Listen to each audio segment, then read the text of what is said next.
Just 2 games left in Dartmouth football's Woods Watch Party this year. And this week, we're winding the clock back 9 years to 2011. Coming off a loss to Harvard in the middle of a snowstorm the previous week, the Big Green returned home for a pivotal Week 7 matchup against Cornell. Dartmouth would need to rattle off 3 consecutive wins to end the season at 500. And with a stout defense and record-setting run game, the Big Green showed signs of the dominant program they would soon become. Hey everybody, welcome aboard to the Woods Watch Party. It is week number 9 in our virtual 2020 season, and this week we're taking it further back than ever before.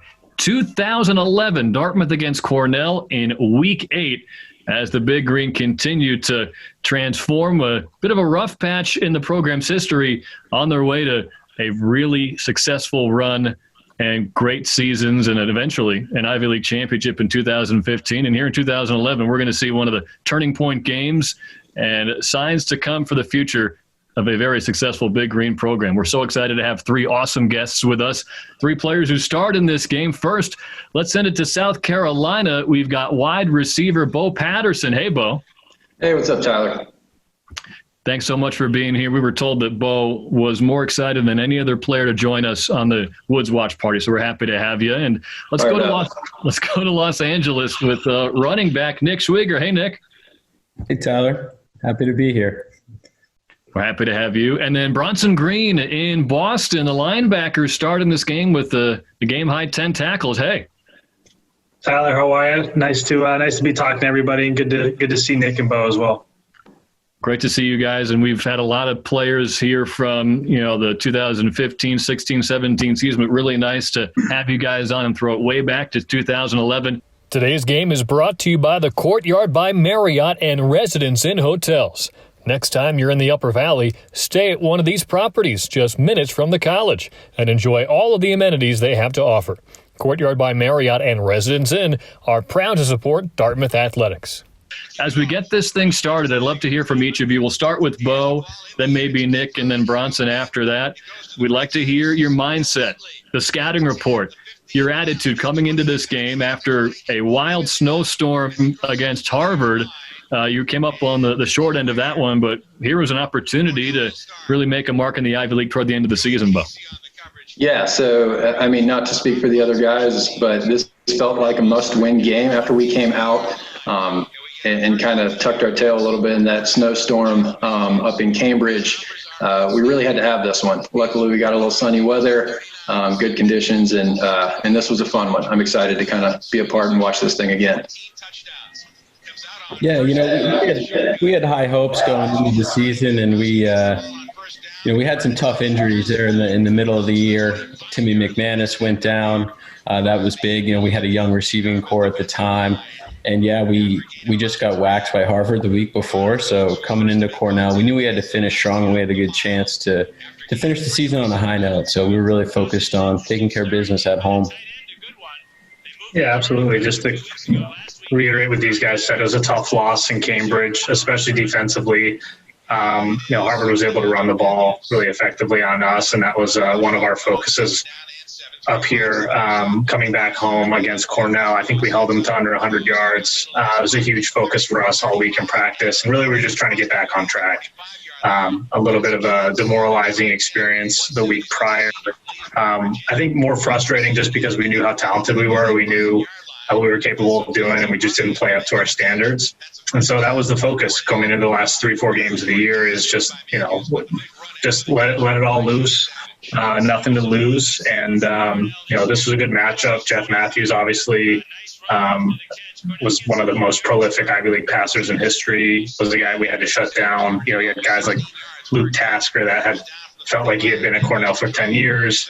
And some other young guys, Grant Calatly and some others that presented problems for us. And so this was a big week for us. I think defensively we kind of went back to the basics and just wanted to win the game up front and put some pressure on Jeff a little bit. This was your sophomore year, right, Bronson? So it sounds like for an underclassman, you had a pretty good understanding of what you're up against with this great quarterback in this Cornell team. Do you remember what the points of emphasis were coming in to be able to slow this offense down? Yeah, I mean, I think generally speaking, Cornell had the ability to stretch the defense pretty well with Jeff. We knew that he wasn't incredibly mobile in terms of getting outside the pocket, so they were going to do some zone run inside and outside. They like to do a lot of pick games, I remember, with their tight ends and guys running underneath the ball. So I think the focus was just do our jobs on the back end. Don't let anybody over the top you. We knew that Jeff was going to be in the pocket for most of the game, so we could be a little bit more creative up front. And honestly, we wanted to test them a little bit. I mean, if you are who you say you are, beat us, right? So, I think you'll see here we mixed it up a little bit up front. We tackled really well in open space, which was a huge emphasis this week. I think I remember them, just really trying to spread you out. Guys, wide splits, quick, receivers up in the middle running quick routes. And so this is back to the fundamentals for us. But again, I think it started with the quarterback, slowing him down, making him feel uncomfortable when we could. He started his freshman year, right, Bronson? Jeff Matthews. Four-year starter for sure. And I remember the game we played in Cornell the year before, and Joey Casey just picked him off. But, we were all over him. I mean, he got hit. I remember Charles Bay coming off the edge and hitting him so hard. So I think that as we start to get after him a little bit in this game, as I remember, he was looking over his shoulder and started to make some errant throws, and the defense really played well this game. Yeah, to be honest, Nick, for 4 years, he never really did much against us. I don't know if that was so much of us or him, but for one reason or another, he just never played well against us. I mean, we had 2 or 3 picks a game, I think, every time we played Jeff, but he was the guy, and he was obviously highly touted. I think another California kid, but he was a good player, right? And I think, I don't know how you feel about this, Nick, like offensively. Obviously, you had an okay game. But I think, to keep Jeff off the field, knowing that they could strike pretty quickly, is to control the ball, control the clock, and just run the ball. And I think we were obviously able to do that pretty well. Yeah, I think we'll see later in the game. We had a really solid game plan for running into the boundary. We did a lot of counter. I mean, we had the best blocking tight end, I think, in the league at this point. Mm-hmm. John Gallagher. JG, baby. First team All-Ivy player. And so we definitely took advantage of that throughout this game. But still bothers me. Jeff Matthews, took the Ivy League Player of the Year this year in the head-to-head matchup. I beat him, but the last 2 games, I think he threw for like 1,000 yards and 8 touchdowns, like actually 1,000 yards. But you won the head-to-head matchup this week, that's for sure. Yeah. No doubt. Yeah, I do. Bronson clearly studied the entire game plan, and he dug it out of the old archives there because he remembered every possible aspect. That's okay. I took a few more hits to the head apparently, but I do remember emphasis on running the ball this game after a pretty poor offensive performance against Harvard. So a lot of it was run the ball, take your shots, just like that one, and Garrett Babb getting nude in the secondary. He had some big plays for us that year, but that was kind of the recipe for us is put pressure on Matthews, run the football effectively, and take shots where we can. And so far so good in this game. Yeah, it's funny you bring up Garrett Babb. Garrett Babb, great contributor for us. Always throughout his 4 years, but he really came on senior year. He was a good slot player for us. But if you remember the year before, I mean, it was the Timmy McManus and Mike Riley show. And then for Boogie to get some opportunities, and Kirby as well, number 44. For some reason, our freshman receivers were wearing 40s. But they definitely, you could see them start to gel with Kempe around this time of the season. And it was indicative in the last couple of games with the output. Yeah, no doubt. They were definitely emphasizing us bulking up a little bit, sticking us in the old 40 numbers to kick off the career. I came in a wiry 178 into this game, and they're like, let's toss a 47 on there, and maybe the camera will give them 10 pounds. So may have worked, may not have, but we're up 7-0. Well, boy, you had a nice catch on that drive along the sideline. And I remember reading that you kind of took over the starting role in week 4 of this season. It was your freshman year. And just based on what we know about Dartmouth, that's far from a guarantee to start your freshman year. What was the process of you earning that job, and what do you think helped you stand out enough? Yeah, I mean, Nick kind of highlighted it, but first and foremost, we had some injuries, and we kind of forced some of the guys, me and Kirby, and you'll probably see Ryan McManus a little bit make an appearance here. But we kind of got tossed out there a little bit, and he mentioned gelling with Kempy at this point in the season. At this point, we weren't young football players anymore. We kind of had some experience under our belt, so getting thrown out there early, it benefited us not only long-term in our careers, but as this season kind of went on, just from a confidence standpoint and expectation and just being able to feel good out there and comfortable. And then of course, not to be undersold is learning the offense. You got to know what to do. And we were actually, me, Kirby, and Ryan McManus were all high school quarterbacks. So we were learning a new position as well on top of learning a new playbook. So it takes a few weeks to get in there, but it was trial by fire, and thankful for it. Had a lot of fun in this one. Yeah, I'd also just add, you guys had some great junior, senior mentors, and to get a lot of playing time early, that helped kind of change the tide of Dartmouth football kind of longer term over the next kind of 4 or 5 year period, where you had that great experience early, got a lot of time on the field, mentorship from some senior leaders that had played a lot of football and been through kind of the depths of Dartmouth when we had some tough years. And, that kind of helped that cultural shift, right? This was a game where I think you'll see in the third and fourth quarter where we wanted to just continue to pound and score and play good defense. And we weren't satisfied with just kind of winning games. We really wanted to dominate teams. And I think, that's where you started to see this cultural shift in Dartmouth football, where not only did we expect to be competitive, but we expected to beat teams and beat them well. And when we didn't, we felt like we weren't living up to our standard. And so I think the more young guys got a chance to see the field, as Bo grew in his career, you can see him starting to mentor those other classes. And that really changed Dartmouth football, I think, for the better. Yeah, and I think all of us, it's interesting, we kind of got 3 different, age guys here, but we kind of felt like this season, I think everyone felt like, oh, shoot, we could be really good this year, but the program as a whole is about to explode, because you had some really good senior talent that had been around the block. They'd seen the ups and downs of the program, and then you had some really good young talent through, recruiting and facility upgrades and all of that entails. And it was all kind of coming to a head right around now.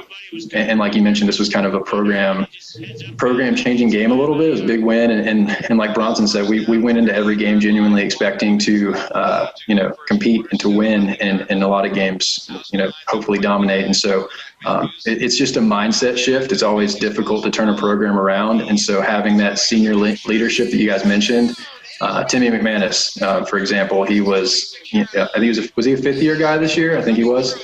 Yeah. So injured week 1, but still just being such a big part of my freshman season. He would sit with me pregame, and most every time I came off the field, he was talking to me, telling me what to work on, what do you see, encouraging me. And just from a confidence standpoint, that's something I think I needed. And so kudos to him for sure. So shout out T-Mac for sure. Nice Eddie Smith sack. It just reminded me, I feel like there was a game where he did his little celebration and actually got a penalty, I think was. I think that was this game, though. Was it this game later on? I think so, yeah. Yeah, Coach T ripped him pretty good. I got penalized in this game, too. Was that the flip, Nick? Yep. That was the flip. Oh, yeah. Looking forward to that one. Nick, what's it been like watching Dartmouth be what it is now? I know your first 2 seasons, the team was below 500, but we've been talking about it. This year and the year before, at or above 500, maybe couldn't have been even better. And now we're seeing what you guys kind of laid down as a foundation turning into a team that's really playing for a title every single year. It must be fun to follow along and see how far it's come. Yeah, it really is. And I go back to freshman year and the off season that we had. And we had a group of guys in my class that were very competitive. And as a result of some of the difficulties that we had, we grew very close, which was, really nice to have, just in terms of life after football. But I look back, it's funny, you remember the games you lose more than the games you win. And, you go back to our junior year, my junior year even, we went to overtime with Penn. We were 2-0. I think Penn that year either won the Ivy title outright or shared a piece of it. We went into overtime with them and lost. We came up, we actually were very competitive with Harvard that year. We were up on Brown by like 10 points, 2 scores, and we weren't able to close that one out. I mean, we were very close. And then even this year we had some injuries. But again, we took Penn down to the wire at home under the lights. And so, we were right there in the program. The mindset had totally shifted already. And then you start to add, some of the talent that came after, Dalen Williams and the like. And, it just exploded from there. So it's not a surprise, but, it's great to see. I mean, I got my Ivy League championship hat on today. So it's awesome. I mean, it's a place I'm very prideful of, and I love to see everyone having success. Yeah, my hat must have got lost in the mail, but it's okay. I got this one when Buddy was out here pre-COVID times on for one of the the football tours that he does. So it's fair. Yeah. Yeah, but I would just add to that. I think it's been awesome to watch the team be successful. And obviously, I think a lot of the coaches have remained. So there's been a lot of consistency, and the standards of excellence have been kind of laid out. And, I think the expectation is really high there, and that's where it should be, right? I think we came from, a time where Dartmouth football, was just trying to find a way to scratch and claw and win games. And now they compete for the Ivy League title every year. And that's the way it should be, right? I mean, we have incredible resources and support from the alumni level. And, now we bear that responsibility as alums, right? We need to kind of pass the torch and support the younger guys, personally, professionally, support the program. And you can just see how much pride Dartmouth alums have. And it's an incredible network, not only the college itself, but the football program. I mean, I can pick up the phone and call anybody that with Dartmouth football attached to their name, and they'll support you in any way possible. And, building that family in the middle of the woods in New Hampshire is really important with guys like, Bo and myself, who come from, a long distance away from our families. And, you're trying to create this, you're trying to join this community and be a part of something special. I think that's why we have such an affinity for it. For sure. And a couple plays ago, that was a pretty cool little wrinkle, bringing in Greg Patton there in the Wildcat and having him and SCHWIEGER in the backfield together. We talked about emphasis on running the ball. Both of those guys just really dynamic playmakers, and just being able to kind of have that two-way go, keep them on their toes, rotating quarterbacks in and out. SCHWIEGER mentioned the game plan was a solid one. I think that's just another example of that right there. Yeah, you start to see more and more of it, I think, as the game progresses. We had a ton of success with it against Columbia a few games before that at homecoming when we shut them out like 37-zip. I think Bronson had a few interceptions that game. Decent game. Nick, was it the year prior where Patton blew up against Cornell? Didn't he have a 200-yard game? So that was his freshman year, my sophomore year against Cornell. So it's funny. So you go back to that year. I broke the single game rushing record against Columbia homecoming that year. And then 2 games later, Greg Patton in the Wildcat broke the record by 1 yard in overtime. So I had to go back and get it this year. But it's funny. We always had really good success running the ball against Cornell. Greg broke the record sophomore year. I broke it senior year. And then the year before this, I think I was over 150. I think Dom, contributed with probably another 50. I mean, we were always putting up 250 plus on Cornell. We just took it to them that way. which I always got hyped for this game because there was always good scoring opportunities. No doubt. I always wish that they would have done some type of like triple option attack with you, Dom, Greg, Tim McManus. It's such dynamic runners back there. Mm-hmm. I mean, and Connor was a big dude that could sling the ball. Like, he had a huge arm. Yeah. But it would have been a pretty sweet little setup. You probably don't remember, but early in this season, we did do some of those sets with Timmy. And he unfortunately got hurt in that Penn game. He got like his third concussion, and the guy was trying to be a doctor, so that was it. But yeah, he took on the role of life coach for Bo Patterson the rest of the year. Worked out. Appreciate it. I would hire him as my life coach right now. Oh, I know. I got him on speed dial still. Are you kidding me? Yeah. So you were saying earlier, actually before we came on the air, that you think Nick's one of the best running backs you've played with, and we've seen him get the ball time and time again early in this game. And for someone who didn't play, maybe sometimes it's tough to tell the difference between the good to the great running backs. What do you think makes Nick so above and beyond the rest you've played with? Yeah, I mean, at the risk of pumping his tires a little too much here, he's going to get enough of that throughout this whole afternoon. I thought it came down to a couple things, which was really cool. I thought his vision was elite. I really did. I thought he had a knack for seeing the second level while still being at the first level, or when he got the ball. And then pre-snap, I thought he had really good vision. So he had an idea where the bogeys were before they came. And that comes back to his preparation as a player. And that's a great player right there, just sticking it to him. And I feel like we flew around against Cornell every time and had a lot of plays like that, sticking those guys. And then secondly, his toughness. He didn't fall down for you. You had to put him on the ground. Usually took multiple guys to do so. You combine that with just some God-given athleticism, and he was he ran all over the Ivy League for a few years there. They were happy to see him go. Yeah, we were happy to have him. Nick helped us prepare for everybody else, even though he was untouchable in practice. But no, I would agree, Bo. He's unbelievable vision, balance. I mean, yeah. You're trying to tackle Nick in the fourth quarter. Nobody wants to do that. I mean, strong and was a great blocker too. I don't think he got enough credit for blocking. I mean, Nick would always stick his face into people and be able to block, and I think that's what helped our passing game, honestly, is not only people respecting the run, but when he was able to stay back there and block and allow those guys to throw the ball down the field. I hated blocking, for the record, though. But this is a pretty senior offensive line, wasn't it, at this point? I mean, yeah. Kyler played a bunch, Ryan, Waka. Yeah. You had Fletcher, who was actually a 4-year starter at center. Pretty much a 4-year starter at center. I thought I got a foot down here for the record, too. You were pretty close there. Didn't give it to him. John Gallagher was in the mix his freshman year as well.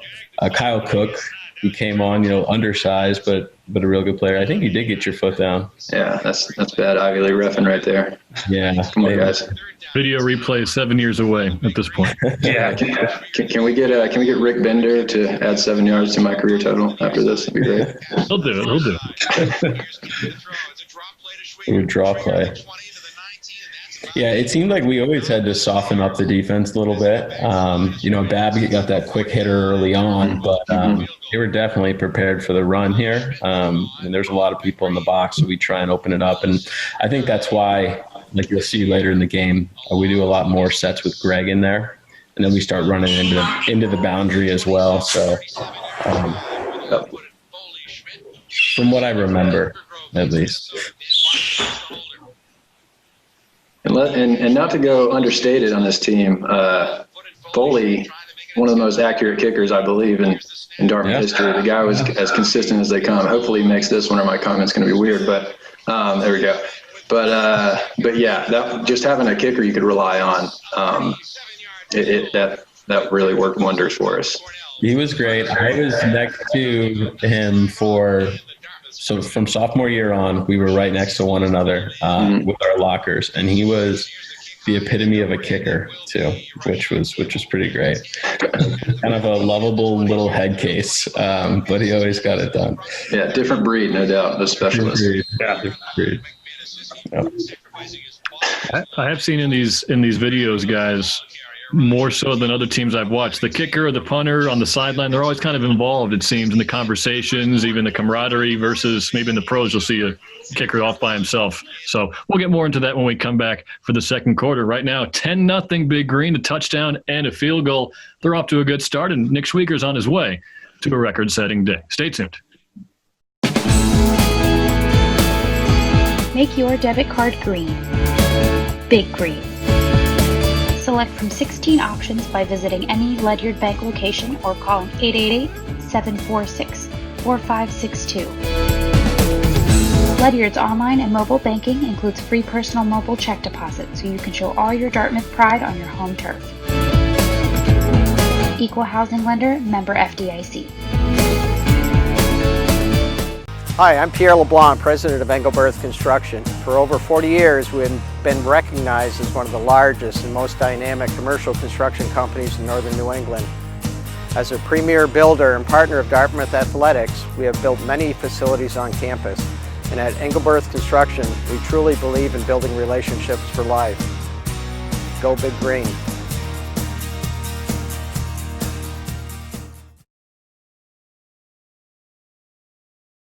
All right, quarter number 2. It's all Dartmouth so far. Back in 2011, 10-0 Big Green over the Big Red. But Cornell has the ball here, so we'll see what Dartmouth's defense can do to continue slowing them down. And Bronson, I know you seem to be a pretty cerebral player.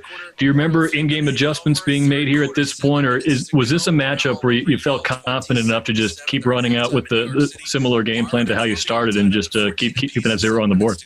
Yeah, I don't remember us being shocked with how they came out to start the game. I think obviously you could see them spread the ball around. We had to make a lot of open field tackles. So again, back to kind of fundamentals. So I think, towards the second, third quarter, I think they tried to run the ball a little bit more on us to see if they could get something going there. And obviously you can see here, we were flying to the ball pretty well. And I think they're just trying to reestablish a run game because it looked like in the first quarter they didn't really try much on the ground. Bo and Nick, give me your scouting report on Bronson. He just made another tackle there up the sideline.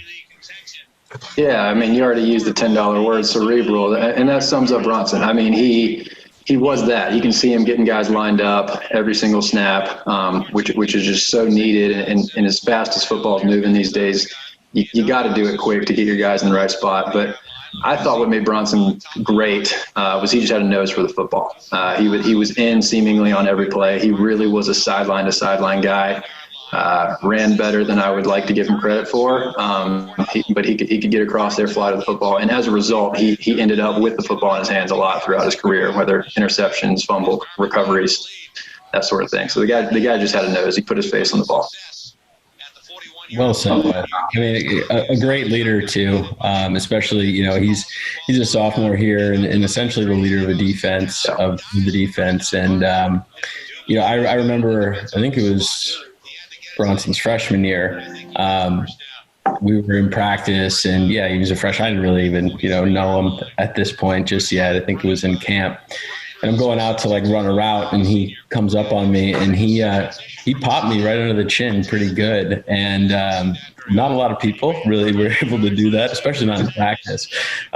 So I think I maybe got a little chippy with him, but that's a good thing and just a testament to his ability. And definitely quick and pack some punch too. And I mean, around the football all the time. I mean, how many interceptions did you have in your career? He ended up 4 or 5 total. Yeah, which is, solid as a linebacker too. So you must have had a few then just this year. Because I remember you picking off the ball a few times this year. Yeah, I think I had two against Columbia homecoming. Yeah. And then there was another one. I'm not sure if it was this game or a future game. I think the other thing too is we had some guys. I mean, we had up front, I'm just looking Eddie Smith, John Golio kind of came out this year, had a good year. You see him dominating J.C. Treader, who's had a great career in the NFL, and Golio's having to stay with him. And we had a lot of senior leadership on the back end with guys like Joey Casey. You see DeGlossi there, Gibbs, J.B. Andriossi. I mean, we had guys that played a lot of football, so it was easy for me, being young, to just learn from them. And I had mentors like Luke Hussey. I guess he was maybe in his 5th year here, who I learned a ton from, just in his leadership, knowledge of the defense. And I think actually oftentimes our linebacking core was smaller than our safeties because we had guys like Garrett Wagner, Cole Pembroke, even DeGlossi and Joey Casey were pretty big guys. And Casey packed the punch for his size. So, I think we just fit into the defense pretty well, and Coach Dobes put us in good positions to make plays that, allowed us to use our strengths. Yeah, and don't forget about Navajo Island. Yeah. He'll make sure to tell you that you didn't say that his name in that grouping. But Sean Abahoff, too, a phenomenal player, first team All-Ivy, All-American. I mean, he was definitely had a great career, too, and had a great season this year, too. Yeah, and apparently an afterthought in Bronson's mind. I'm sure I'll be hearing from Sean. I'm sure he'll take that personally. Yeah, half the field was taken off for us. Yeah. And how dynamic he was in the kicking game as a returner. It was unbelievable. Every time back there, he had a chance to make a play. So, Sean was a huge asset for us. I think, we had other guys that, were able to step up. You see guys like Mike Banasiski that got a lot of playing time. And, I think we didn't do anything crazy. I think watching this game, I don't know that I've seen us blitz yet. So I think we were a little bit of statues out there. But I think, again, back to fundamentals, tackling well, getting lined up. I think we didn't want to do anything cute with Cornell and just play our game.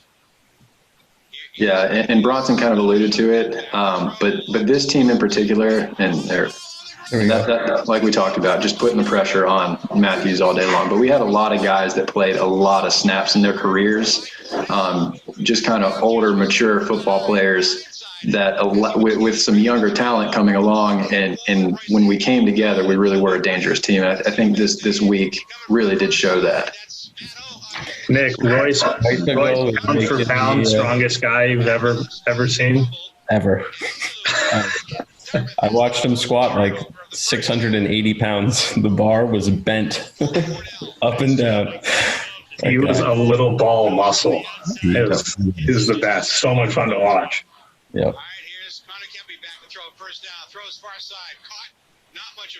Is that your counterpart, Bo? Is that Kirby? That's a young Kirby right there. Yeah.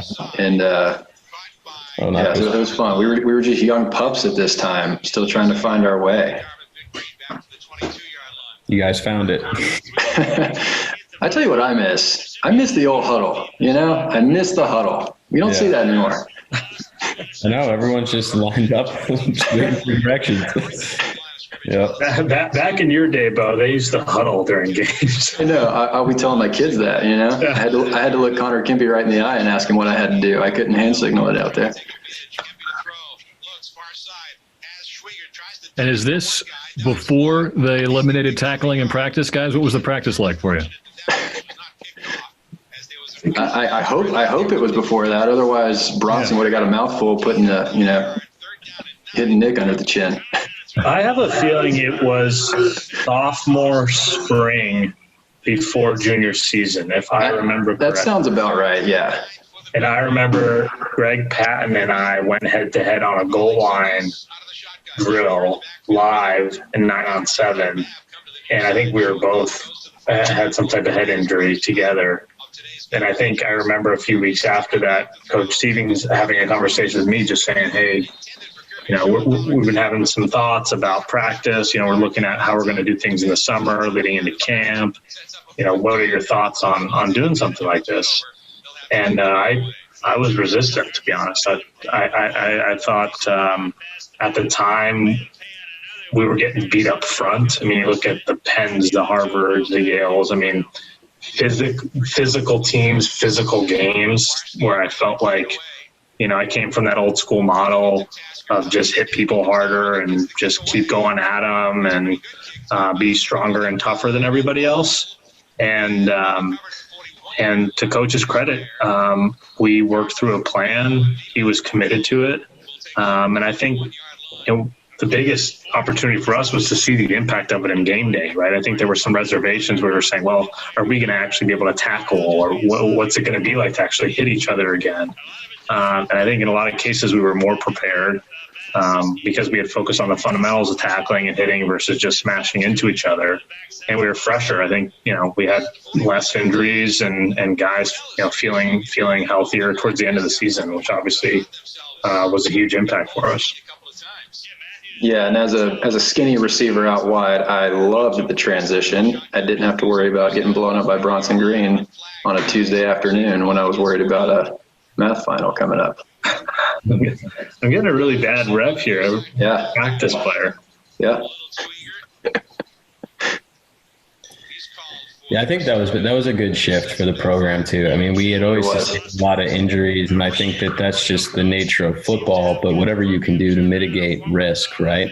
And it kind of shows, Coach T's, his ingenuity and some of the, his innovative practices that have now been widely adopted by, a lot of college Division I sports as well as, in the NFL. So I personally I saw no point in getting hit in practice as a running back. It was take enough hits and what we can do to especially protect the lower extremities. You want to bang a little bit on the shoulder pads. That's one thing, but yeah, taking hits around the knees and ankles and in the head, no good.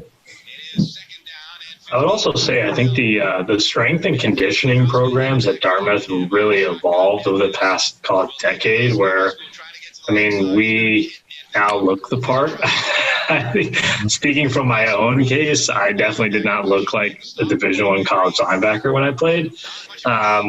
And I think now guys look the part. They're strong, they're lean, they're flexible, they're well-conditioned.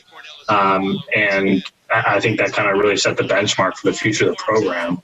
I think we were still a little bit in an old school model. I think Nick probably remembers, but we were kind of doing the basics, I feel like, for a long time and just trying to squat heavier and bench more. And once we were able to get more dynamic and they brought some great coaches in, I think it made a big difference for the program. Yeah, shout out Coach Brown who came in and really has done an excellent job with the strength and conditioning program. Like Bronson said, we've got guys that are big, strong, fast, and just really developing potent athletes, and the program has seen success as a result of that. So yeah, nail on the head, Bronson. Do you have any old teams, maybe from high school, who look at you sideways when they heard about the lack of tackling in practice? Because my understanding is no other schools were doing it at this point, but now you just look at the results and it obviously was the right decision. Do you remember anything like that reaction-wise? I went to high school. We were fortunate to produce a lot of guys at Division I schools. And I think more so than anything, guys were jealous. They were jealous by the fact that they didn't have to smash into each other every day all week. And especially when you're younger at a large Division I program, you're really a tackling dummy in a lot of ways. You're a body bag. And so I think they were jealous. I think they appreciated to Nick's point, the ingenuity and the forward thinking of Coach Stevens.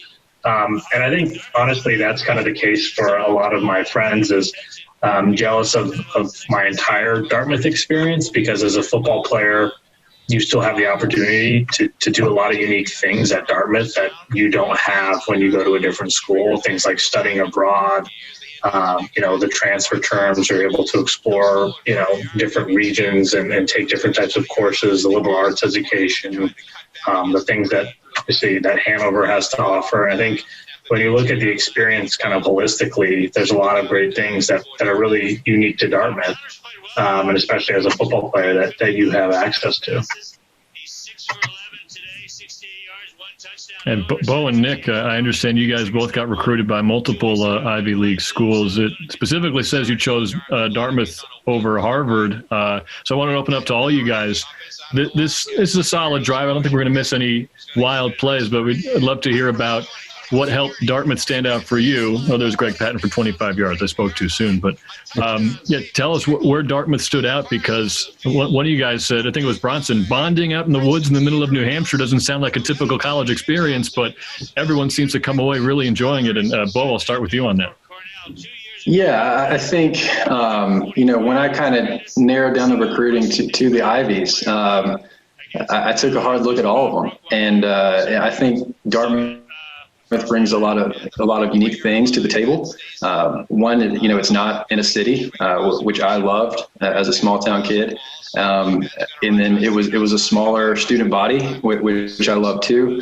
And then the coaching staff and all of that, of course, loved that. And then for me, just the two sport thing, what really was big for me. So, a lot of coaches, when that discussion comes up, it's an overpromise, underdeliver. And I really felt that when Coach T told me, we're open to you playing both if you can handle it, I really felt like he meant it. Whereas a lot of coaches was like, yeah, we'll get you here, we'll talk about it.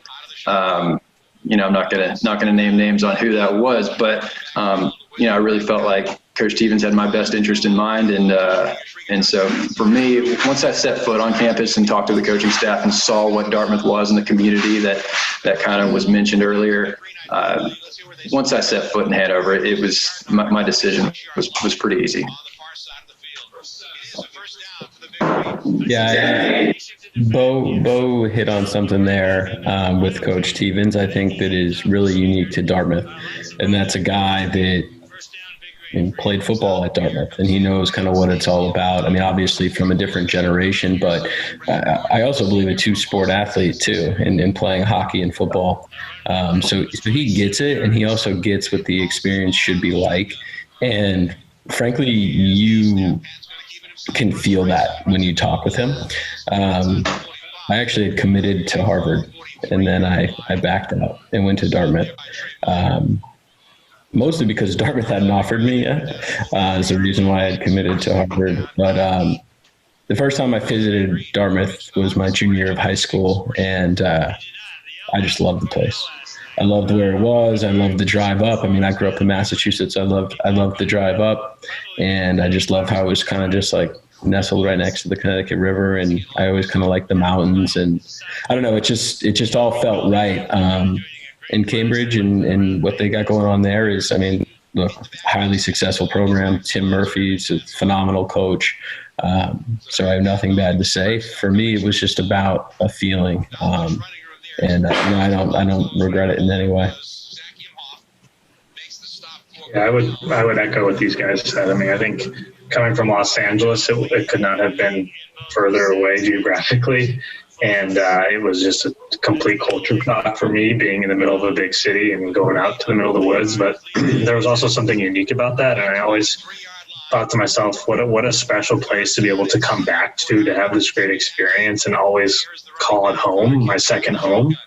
And I felt that way as an alum, that when I step foot on campus today, there's something about it that you just love, that just gives you the best feeling. And I think it comes down to the people. Obviously, Coach Stevens is an incredible person, mentor to me personally.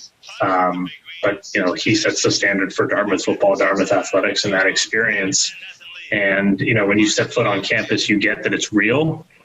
I think during the recruiting process, there's just a lot of, talk about, we're the number one in this, we're the best at that. We have the top rated schools, and we look at the Ivy League, you can't go wrong, right? So it's not like if you were to go to Cornell instead of Dartmouth, that's a bad thing, right? I mean, these are incredible institutions that offer a lot to your experience, but there's something really, really special about being up there in the woods and going through it together, right? You're going to have some tough winters and some different experiences, and you're not going to be in that big city, but you're going to do it together. I think all of us will attest to the fact that our relationships with our friends there were really, really special and really strong. And we carry a lot of those relationships with us today, really special to us.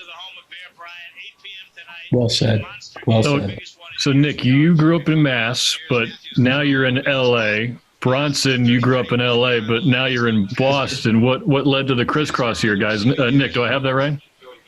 Yeah, that's right. For me, it was work related. Actually, Bronson and I work for the same company now, funny enough. Oh, great. Which one? Suffolk Construction. Excellent. Boston-based company. So I started there and then had some opportunities to come out west in my mid-20s and said, why not? Let's see what Southern California has to offer. So I lived in San Diego for a year, but now I've been in LA for almost 5. The plan is to get back east at some point here in relatively near future. But it is, you can't beat the quality of life, that's for sure. Yeah, I miss LA a lot. And I hope Nick's enjoying the warmth in the sand. We got some rain today, a little gray. But Boston's a great town. I think I spent a lot of time here actually commuting from LA to get to Dartmouth because you typically have to fly into Boston. And so I remember spending an extra night or two here. It's a great hub for Dartmouth alums. So I remember visiting often and getting to meet a lot of other Dartmouth people. And I think that developed my comfort level here in this city. And I think it's a great place. It's, you have the ability to get to the beach in the summer and the mountains in the winter. And it's nice to be close to Hanover as well to shoot up there for a game. It's actually interesting too, like the Boston LA connection. I didn't really realize it till I was out here. But there's a lot of Bostonians or ex-Bostonians out here, and a lot of travel back and forth between Boston and Los Angeles, at least from my experiences too, which has made it that much more enjoyable for me living out here. It's funny. Most of them are going west, though. They're not coming. I feel like I'm the token Los Angeles native in Boston. So when my Lakers come to town, luckily we're more competitive the last few years. But I've had some tough years against the Celtics when the Lakers were down. So, congratulations. Been a good year for LA sports, that's for sure. Great year. Asterisks, though. COVID year. Yeah, no parades right now. No. Well, Dartmouth football is on their way to a 10-0 2020 season, so COVID effect is real. But as this half winds down here, guys, want to get just your reset thoughts a bit on where the game has been. It's been great to hear about what you guys have been up to. So hopefully you haven't lost too much focus on the game. When you're dominating defensively like this, Bronson, what's the mindset of the team? And offensively, I guess after that, did you guys feel like you had missed some opportunities early, or was it really a good defensive effort from Cornell and maybe you had to make some adjustments? Bronson, we'll start with you. Mm-hmm. Yeah, I think we're starting to get into our groove a little bit. I think, once we started to see the initial game plan, I think we started to settle into our system and start to get comfortable in what they were trying to do or where they were trying to attack us. Obviously, with the running game established on our offensive side in the first quarter, we felt like maybe they started to need to score or strike a little bit quicker. So I think, we were just trying to play our game. We weren't trying to do anything fancy. We're fortunate to get a couple turnovers, which were huge. And obviously, what we try to do is just capitalize on those things. So I think, the offense probably got a little frustrated having a lot of that success in the first quarter and not being able to kind of capitalize on some of the turnovers in that midfield range. Yeah, we struggled to run the ball here in the second quarter for sure. And then you kind of see we're going back and forth between under center and out of the gun. And we're throwing the ball right now because I think we're towards the end of the half. But we came out, and then that was an unfortunate play. That was right before the half. I remember that now. Yep. So that tightens things up. But, we struggled a bit. I remember being a little frustrated in the first half. We definitely had some missed opportunities. I think while we were trying to establish the run, we also wanted to not be a one-trick pony. So we were throwing the ball a bit. And they were coming after us a little bit and getting a good push. So Kempe, there you go right there. Wasn't able to really get his feet set or do anything. So we adjust well in the second half, as you'll see. And and stick it to them.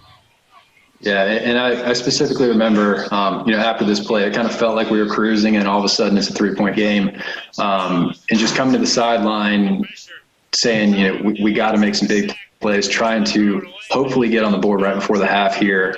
And I really thought we just had some missed opportunities early on some big plays, and you'll see Nick break a few in the second half. But we end up hitting some big plays kind of after this. I feel like this turnover, this pick six, it kind of woke us back up, took us off cruise control, and kind of made us realize we got to make some more plays to win this game. 10 points probably ain't going to do it.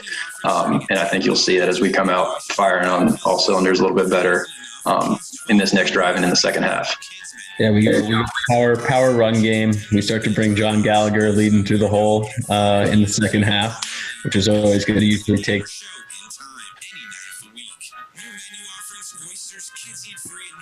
Might have lost Nick there, but I was going to ask.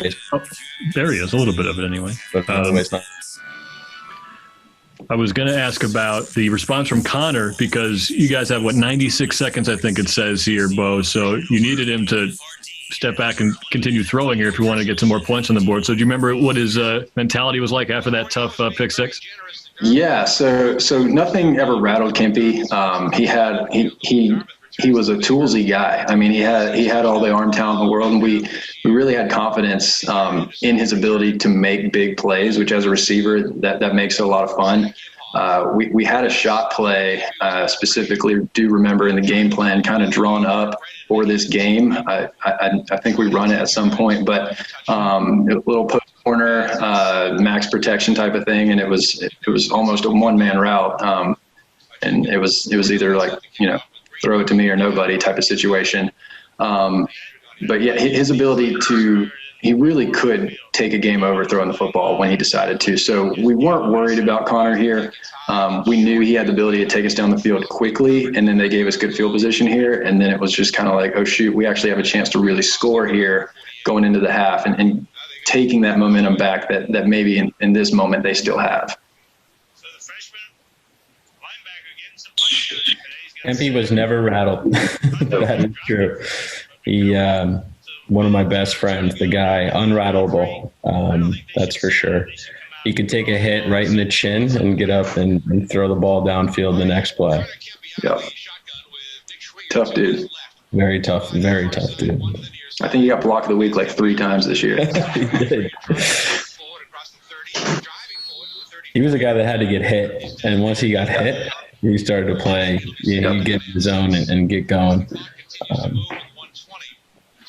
He makes some good throws later in this game down the field. One to you, I think, Bo, right over the shoulder. Yeah, that was perfect spot. I wasn't even open. Second down and 6. Dartmouth showing no inclination to hurry up as we hit the 1 minute mark. 1 minute to go in the first half. And Kempy will go under center with Schwieger the tailback. It seemed like this was like the last year that we really got under center. I feel like the year after everything. There it is. Yeah, that was the shot play. I'm pretty sure no one else even went out on that play. So a little play action because we had been running the ball earlier. And yeah, a little double move, and Kempy sold it well, sucked him down, and I was able to get him over the top on it. Just a perfect throw. He dropped it in the pocket. He could throw the deep ball very well. And then it all became about timing. And I mean, we started to make plays like this at the end of the year as Bo and Kirby started to get their timing down with Kempy, and that was just big for us.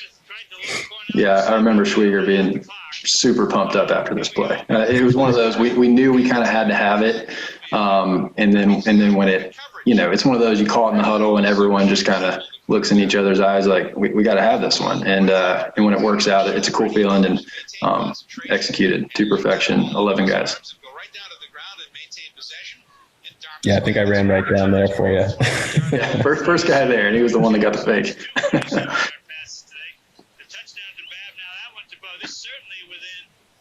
Yeah, I wonder, I don't remember, but I think we score right here before the half. I think we do too. Yeah. You have I a think no it's gonna spoiler be- policy on the Woods Watch Party, so I will not confirm if you score. Okay. I think it's right now. Oh, no. It was similar setup. I think I flare out to the left, and then it's maybe John Gallagher coming around on the drag to the left side, but we'll see. That's right. That sounds right. Yeah, JG, we talked about how good he was as a blocker. I would even say underrated receiver. Just Very underrated. Consistent hands, crisp route runner. And I mean, he could do it all. He was a well-deserving first-team All-Ivy guy. Yep.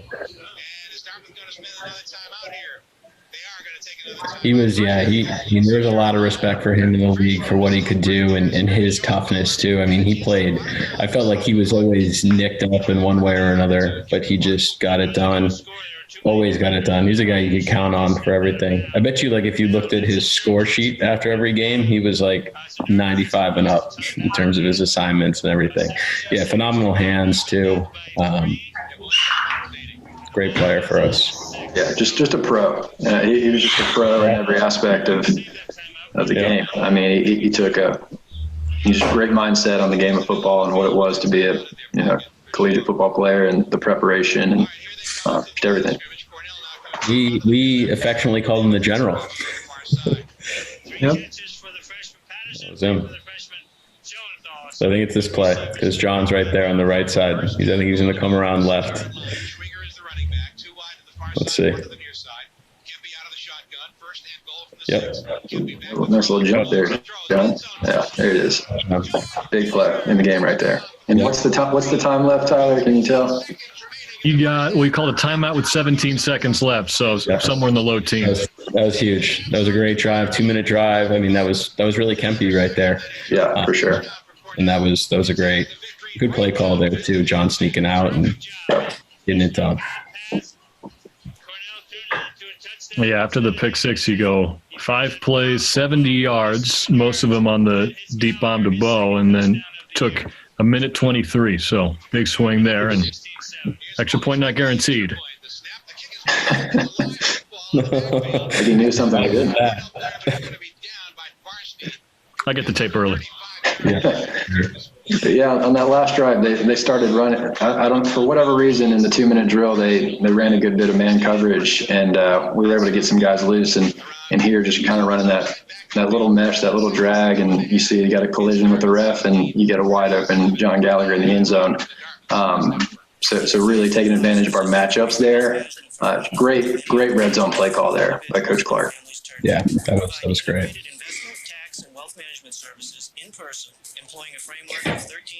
When we had to have it, we got it done. So that was good. Good score before the half, especially after the last drive ended.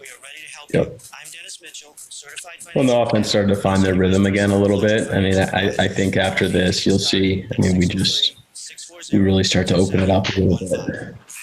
Yeah, and just being able to throw the ball to end the first half opened up the running game even more in the second half, because where maybe we came into the game, I'm sure their mindset was stop the run, and then we've kind of proven now we can throw the ball, and it just that opens up the entire offense if you can run it or throw it. So like Nick said, opened it up the second half. Yeah, you'll see in the second half we start to get, and when we go power run game, you see Dom Pierre starts to get involved. I think he scores a touchdown here in like the third quarter. And we just, we start to gash them. I mean, that was kind of like that was our style of play this year in particular. We just started to lean on people in the second half and just grind them down with the run game. You know, we go into the next week against Brown. I think we ran the ball like if we had 90 plays, I think we ran the ball 75 times, and just 8 clock, and scored when it mattered. That was a fun game, Nick, wasn't it? I think Brown's homecoming, and they were in tied for second or something, and if they needed to beat us to contend. Yeah, they were. I think they were tied for first. They had one loss. I don't know who it was to, and we were like 14-point underdogs or something, and we came in and won. I mean, that was a huge game for me personally too. That's like right outside of where I grew up and had a lot of people there, and career high for carries and touches. And that was a special game on the grass there. We didn't get too many grass games either, so those are fun. We've reached halftime, guys. So far, so good for the Big Green, and a big touchdown to end the first half on a high note. Stay tuned. Second half is next on the Woods Watch Party.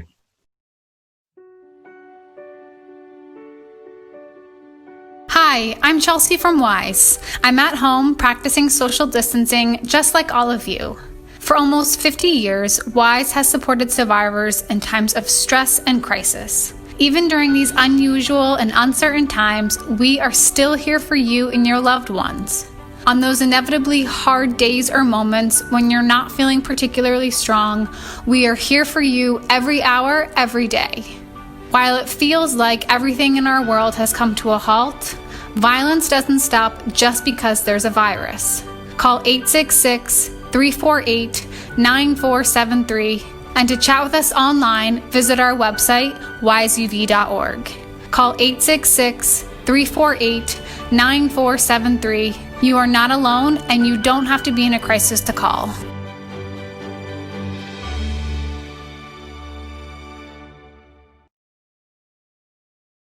Domino's is serious about food safety. That's why your pizza stays untouched after baking at 450 degrees. And now that every delivery is contactless, you can safely mix and match any two or more for just $5.99 each when you sit around the table, even if it's not the same table.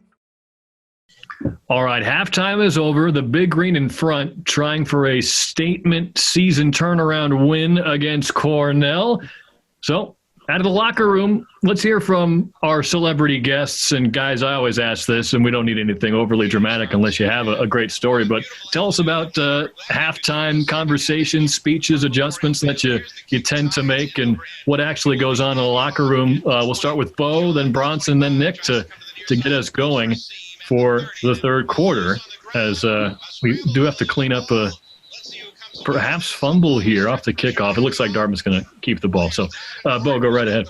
Yeah, so, pretty common. There's just one or two adjustments to be made at halftime.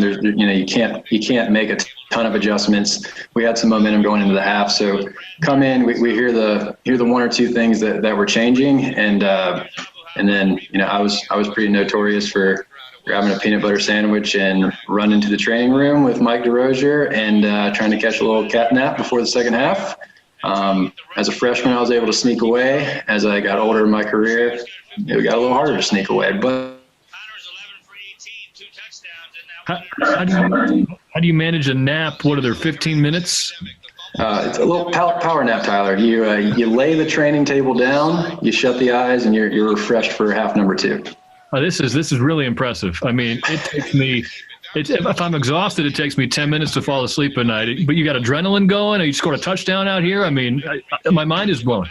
Narcolepsy. Yeah, I would say from our perspective on defense, a really solid half for us.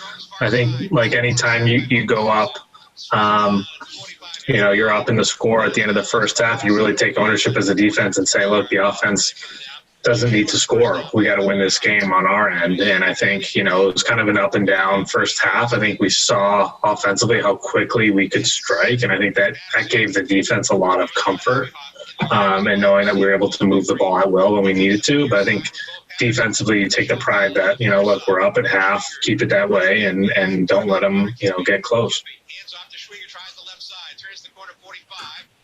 Yeah, I mean, I touched on a little bit before the close of the first half, but from what I remember, it was, look, we're in a good spot. We're up 9, but let's get back to our brand of football. And at this point, that was running the ball downhill.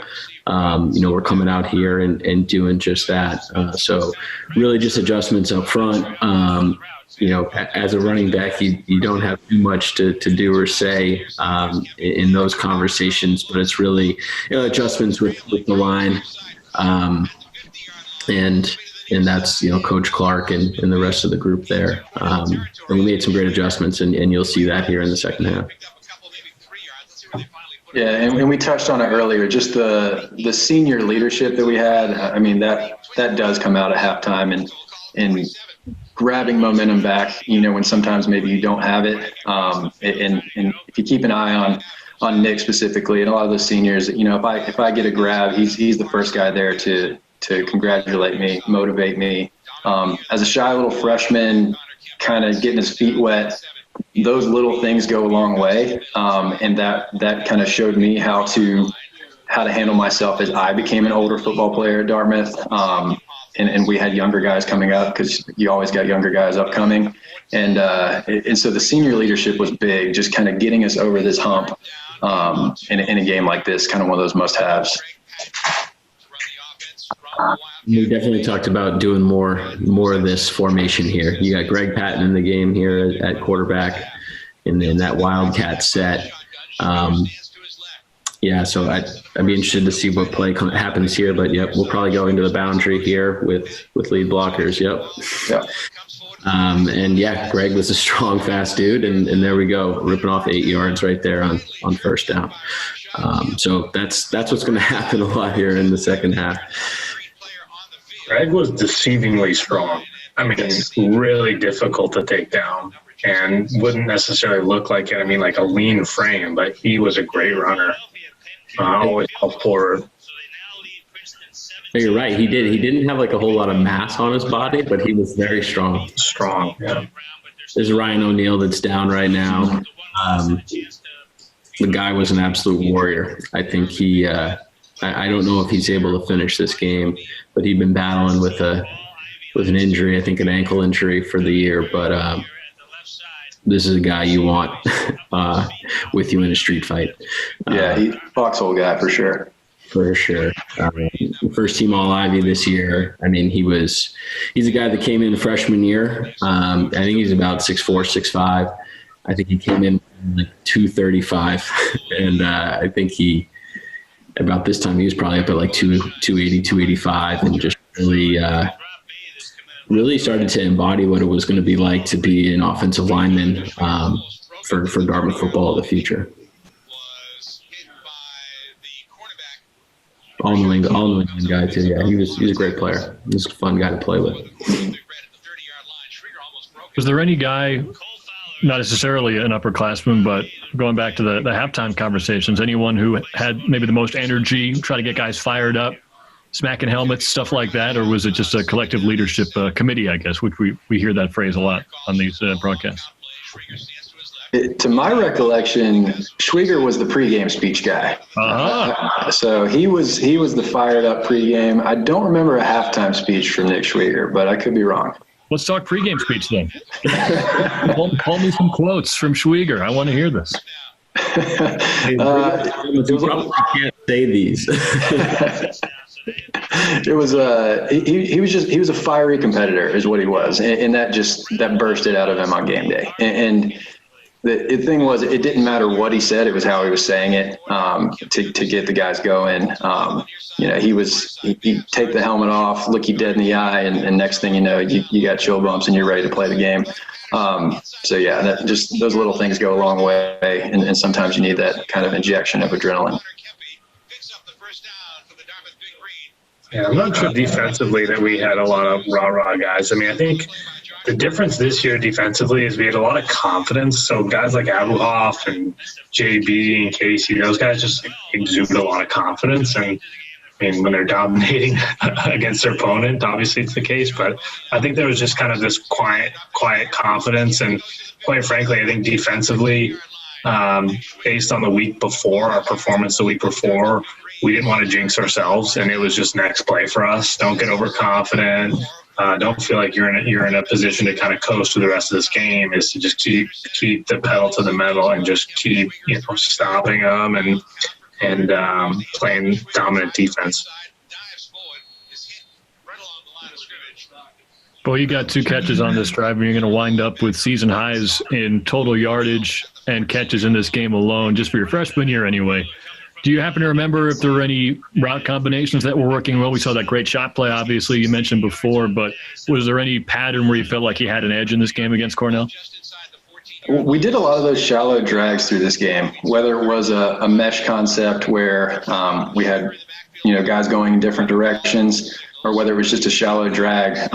We for whatever reason, we were kind of getting lost behind their linebackers. And so a lot of those catches are either me, catching in stride, coming across the field, or shutting it down in zone coverage and just kind of finding that hole. And we talked about, me and Kempy getting on the same page as the season went on. He sees a hole, I see the same hole, I stop right there and he hits me. And it was just easy pitch and catch at this point, in the season. Oh, had a good night. As a young guy, being able to find the soft spot in the zone. That's one thing for sure that stood out. And I think that's the reason why he got on the field as a freshman too. I know it was something that Coach Jackson worked with you guys a lot on as well. So yeah, a testament to you and your abilities. High school quarterback paid off there. Field goal missed there from 31. Foley Schmidt hit one from 46 earlier, so rare miss for him there. You mentioned high school quarterback. Did I see you had receiver stats as well in high school, Bo? Yeah, so I kind of just played all over the field, and we had some injuries and that sort of thing. But, everything from running back to receiver to quarterback.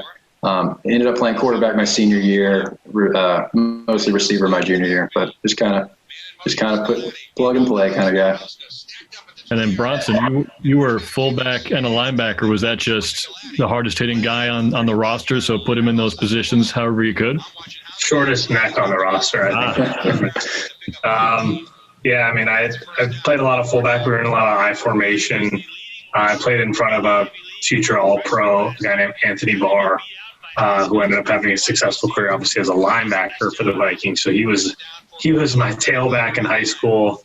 So it was incredible to play with him. And he was obviously much more capable to run the ball than I was. But fun to open up some holes. And I wish at Dartmouth they would have let me put my hand down and run in front of Nick a few times. I would have enjoyed doing that. Didn't have a whole lot of fullbacks. Yeah, I'll tell you, phasing out. It's one of the biggest frustrations I have, and I won't say it out loud when I'm watching Dartmouth today, but when you're in shotgun on 3rd and 1 and you're a foot away from a first down and you're riding a ride option or it's just pound the ball. Yeah. We had such good offensive lines. We were physical. Maybe that's a little bit of my old school mentality with short neck mentality. I'll call it. No, I had my coach in high school said, if you can't get 1 yard, that's on you. So line up best on best and be able to get it done. Right. Yep. I know it's kind of interesting to watch the Patriots these days and the sets that they're running and using Cam Newton basically as a running back, and really hard to stop them getting 1 yard, but. The last few years, Dartmouth, as you guys probably know, has had a guy named Jared Gerbino who went from a Wildcat quarterback to kind of a hybrid. And there were 2 games in one season where it came down to the last play at the goal line, last second, and they went for the win both times because he was a guaranteed 1 yard game, which watching you here, Nick, I think you're in that same category, but it's maybe something they've learned, Bronson. Just go for the 1 yard as easy as you can, and it seemed to work lately. I think like any good offensive coordinator, it's putting your players in a position to be successful, and obviously they're able to identify, what those players can do and what their strengths are. And I think any good coach will find a way to get the best out of everybody. And when you have a guy like SCHWIEGER, it's a little bit easier on you. It makes the coaching staff probably look good. But no, I think they've done a great job the last few years, just adjusting our schemes to fit the talent that we have on the roster. And I think you've seen that on defense with Coach Dobes. The edge rushers we've had, the talent, the second level and third level with guys like Jack Trainer, Will McNamara. We've had a lot of great players, and I think they've just tried to put those people in the best positions to be successful. Sure, and I think those 1 yard plays, they're kind of a program mindset play. I think Dartmouth, something, about being up in the woods all by yourself. There's a sense of toughness that we like to hang our hat on. So I think we like to think our guys can get 1 yard against your guys. And so when you're calling those plays as a play caller, having confidence in your guys to just want it just a little bit more, maybe, I think it says a lot about just the mindset overall as your program grows, that just confidence that just kind of oozes out of you.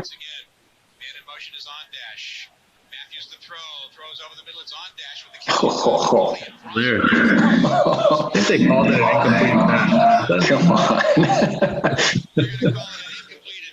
He made a football play. They called it incomplete, right? Yeah. I always thought that he had it, but maybe I hit him right. I think I hit him right exact same time. It was bang bang, but that was bang bang. Yeah, poor ref was getting out of the way. I don't know. We saw it from the other side and might feel a little bit better. At the 43-yard line, 3rd down and 10 coming up now for Cornell. 3 wide to the near side left, 1 to the far side right. Matthews out of the shotgun, 3rd and 10. He's back to throw. Here's the pressure. He looks. He throws over the middle. It's caught. First down inside the 30 to the 20. You could do that. Maybe the 28. Jeff Matthews. I'm not sure if that's Tasker 18, but they had a few receivers that felt like they were there forever. I think Lucas Shapiro, I think he was another California guy, and then I think he went to De La Salle, actually, and then I think Tasker was a guy that was just there forever. Every time we played Cornell, it's like, Luke Tasker, yeah, he's a great player. So they had a few of those guys at Cornell that just played for a long time that were really consistent. Yeah, I feel like they always had somebody getting a shot at the next level too from the wide receiver. And, Jeff Matthews, I think, kicked around in camp for a little bit as well. So, I mean, talented people. It seemed like just looking at him, J.C. Treader was like lean here. I think he was playing left tackle. And I think Goyles had a little bit of success with him here. But that's a guy that put on a ton of weight and ended up having a really successful end of his college career and then NFL career. What year was he in this one, Bronson? Do you know? I think he was a sophomore. Yeah, he was your year. Yeah, I think he was. Yeah, maybe a year above sophomore or junior. The athletic guy, though. I mean, I think he's just been playing center in the NFL. Yeah, one thing about this kind of Cornell team, having such a good guy at the trigger position, the game just was never out of reach. So you kind of had that feeling because he could get hot at any point. And as mentioned, they had good receivers running all over the place. So, we knew we had to come out pretty hot in the second half, and because he came out hot in the second half. So aside from that overthrow there, but when you got a quarterback like that on the other side, the game's just never out of reach. And I think, Tyler, maybe you can correct me. I think this is Austin is still the head coach, who I think had a lot of success. Canadian Football League. I may be botching that. Arena Football League, or I think Canadian Football. Ken Austin, maybe. And I remember the second he got to Cornell and then was paired with Jeff, there was, obviously the threat that they'd be pretty dynamic offensively, especially throwing the ball. Yeah, that was their big recruiting pitch to me, was come catch the ball from Jeff Matthews. And they turned on the film. It was enticing a little bit. That was just bad discipline defensively. Guys out of their line, I think, trying to make too many plays, and obviously took advantage of it off the edge there. They're calling that many different types of plays on that drive, Bronson. Could you tell, or is it just they're having success with their original game plan? It looked like they had changed up the formations a little bit there, just to try to create some different looks.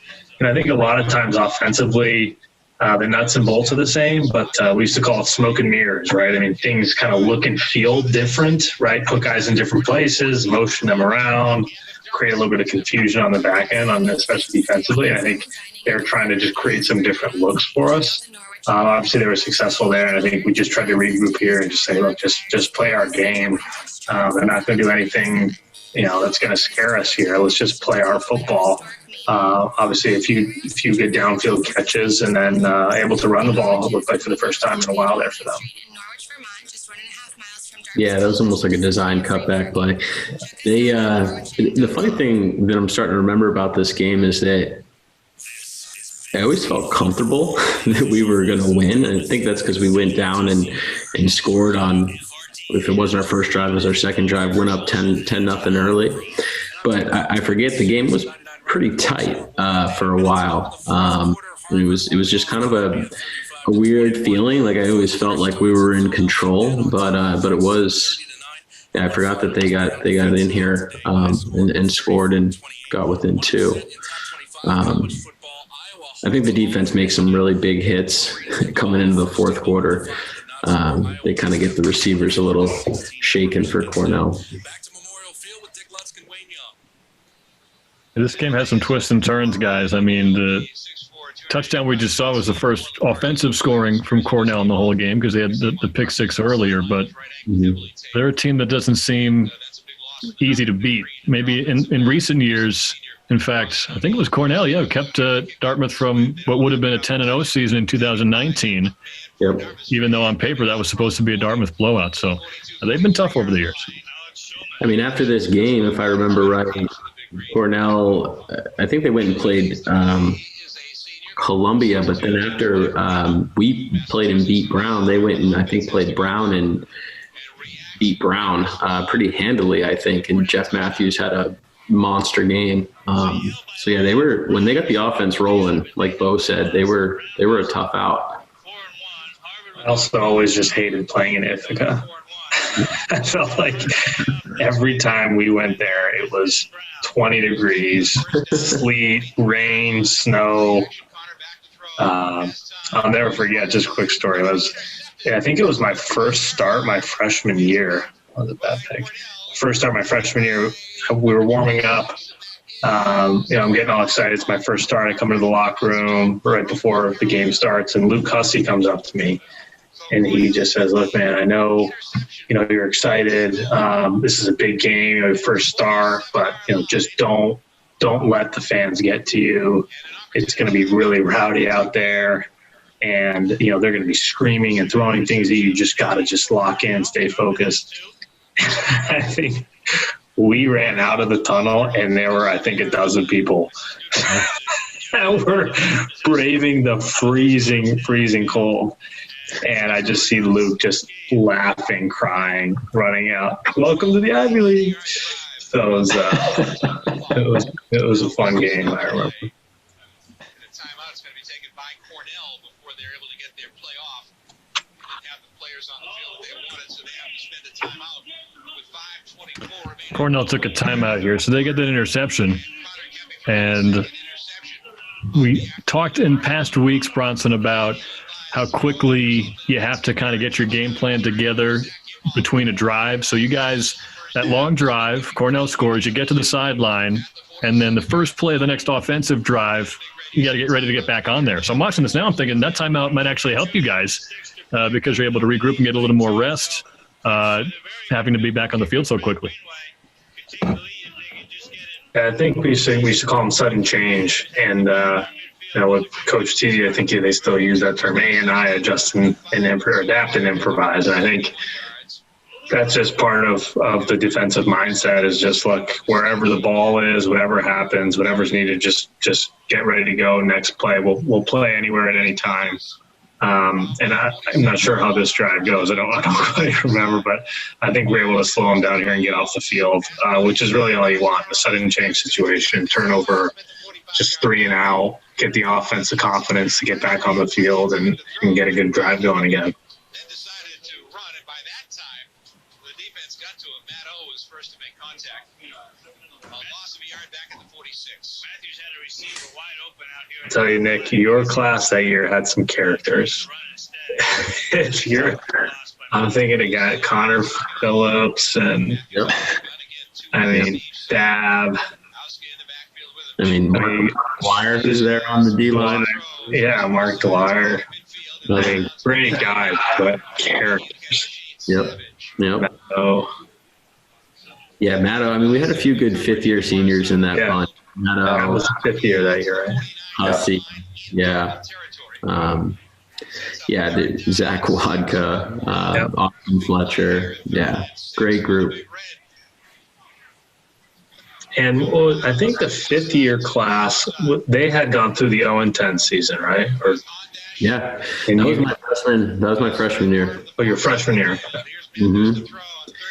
Yep, that was a very difficult year, but very pivotal, I think. Yeah, I always felt like it kind of hardened your class. Like you had bonded through that experience, like as miserable and tough as it was. And I think that spring after was brutal or something. I just remember you guys just kind of it was like the grizzled, weathered veterans that had just been through like the depths of darkness. Yeah, I remember that freshman year, a team that, plagued by injuries, and it was tough to really gel for whatever reason. We never really had that game where it all came together, obviously. And then we came back, and I remember the first time getting up to go to lift, and I think it was -20 at like 6 a.m. Like, okay. And then like 2 weeks later, Coach Stevens, Fridays, we used to love Fridays because it was beach day. You got upper body workout, maybe a little agility, working the biceps, feeling good about, going into the weekend. And Coach T had us like come in early, and he started going around the room and asking people like, who's the toughest person you know? Someone's like, oh, well, my cousin, he's a Green Beret, whatever else. And he's like, that's BS. It should be you. From here on out, we're doing mental toughness Fridays. We used to do a run on Friday mornings that year that was basically like a run to throw up sort of situation. And so, we became pretty hardened from that. But, that's the mindset had to change. And we had to kind of purge ourselves of what had happened that year. And, I can only speak for myself and, my buddies in that class, and it was never going to happen again. We were going to make sure of that. And a lot of us started that next year as sophomores. And, we kind of made a commitment, I think, as a program that we're forward thinking now. And, Alex Jenny started the year, got hurt, but then Kempe came on halfway through. I started that year. Austin Fletcher started that year. Mike Riley was getting playing time, although he missed this year. And there was, a host of others too. And that's really when things started to turn.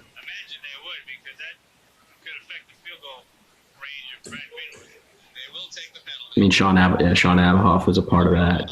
JB was in the mix as a sophomore as well. Sean was definitely starting. A lot of these guys. So I think to Bo's point, there's something to be said when you've got a veteran group that genuinely cares about one another and cares about something more than themselves. And that's really what we learned, I think, in that offseason, that it's more about the program. And it's about a tradition, and it's about representing. And so it was it was brutal, but it was a good experience. That was a good breakup right there. Great play by Sean. Yeah. Yeah, and Abuhoff as a senior, highly kind of touted coming into the year for good reason. I mean, he had such a good career up to this point. He didn't get tested often. And when he did, he made plays like this. I mean, this guy's not open, and it's still a good throw, and he still just makes the play. And he was mentioned earlier, he took away half the field. The guy really was a stud.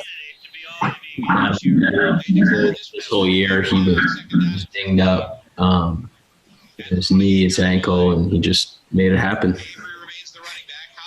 Yeah, and having such a good veteran, talented secondary, it helped me as a young receiver, new to the position, new to college football, because I saw these guys every day in practice, one-on-ones, just, challenging me.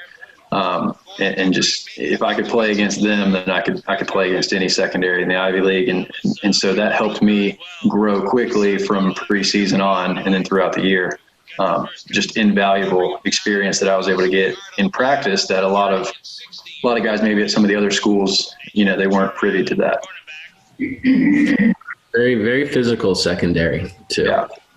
I mean, JB could hit. Sean could hit too, and Joey Casey. I think you'll see later his ability to come downhill, and Mike Banasiski in the nickel. I mean, these guys were tough football players.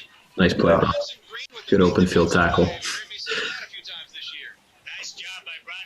Seems like they're definitely going a little bit deeper in the playbook. You can start to see them, these screens, draws. I mean, they're trying to look for different ways to just kind of make us uncomfortable, create some of those lanes to run through. Fortunately, I think we're able to kind of stop most of them here. 41, 42 yarder here. I forget if this goes in.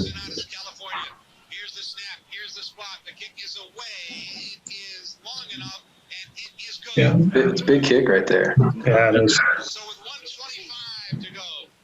See, I forgot we were down in this game. Yeah, me too. Yeah, I mean, the fourth quarter is where we kind of exploded. So, that's what you remember. But, yeah. I haven't even gashed a run yet. I mean, a few solid runs.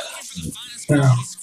It is pretty crazy that this was a week you were able to have such a big game and really, nothing particularly special in the big play department as of yet. Mm-hmm. I don't know, there's the one play with the spin move. I think that's the flip, that's the splitter. Yeah. Which is a legendary play. Yep. Yeah, that one felt good, so I just had to do it. Still feels good, I bet, Nick. We were going full speed when I hit it, so I just went for it. But that was awesome. Does it after the play, but you wore it well. If you're gonna get a flag, do it doing a flip into the end zone. Yeah, true. So Schwiegs, how about providing some commentary on the mustache you got going there, huh? How long have you been working on that thing? It's relatively new. It's a couple weeks old. Wow. Early quarantine, I had one going for a while. I got rid of it. But now maybe through the holidays. Definitely through November. I like it. Thanks. I don't know if my fiance does. I think she goes. I was about to say, the lady at the helm, what's she think? Not a huge fan. Oh, did you start returning some punts this year, or was that not until the year after? That was the next year. Yeah, that was when McManus went down, younger McManus, middle McManus, there were a million of them. When he went down, they tossed me out there because I could catch a fly ball.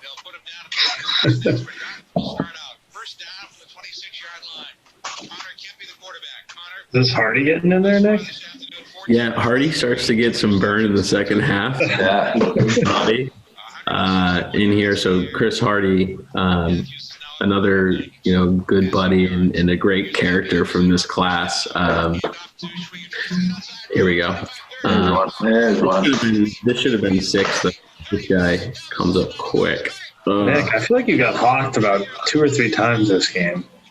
This is actually a pretty funny play here. So when he breaks free, you see Kirby, number 44, kind of pursuing the play. If they show the replay, I hope they do. Kirby literally reaches out to grab the guy from behind. Luckily, he doesn't catch him. But if you watch towards the end of this play, I have no idea what the guy's thinking. So he's the backside corner. This guy has some wheels, but let's watch Kirby here, just trying to grab that guy. Don't know what he's thinking, but he got ripped in film for that one. Yeah. Well, I'm glad he didn't get a hold of him. That would have been like a 50-yarder called back. But. Yeah, exactly. A great block by Gallagher on the edge. Yeah, setting that edge. I think this is a touchdown from Dom right here, the next play. So we start to open it up. I mean, I think it's counter. No, it's just straight. So maybe it's going to be the next play then. But I think Dom scores here, and we have a lot of success with counter on this. And our counter plays was when we would get 2 lead blockers in the hole. Harvey and John Gallagher, who we talked about earlier, his blocking ability, and frankly, it makes it easy. And then on the outside, we would crack a linebacker, and we would try to get you guys one-on-one with the corner, which usually advantage good guys. We're able to get to that second level. Yep, we like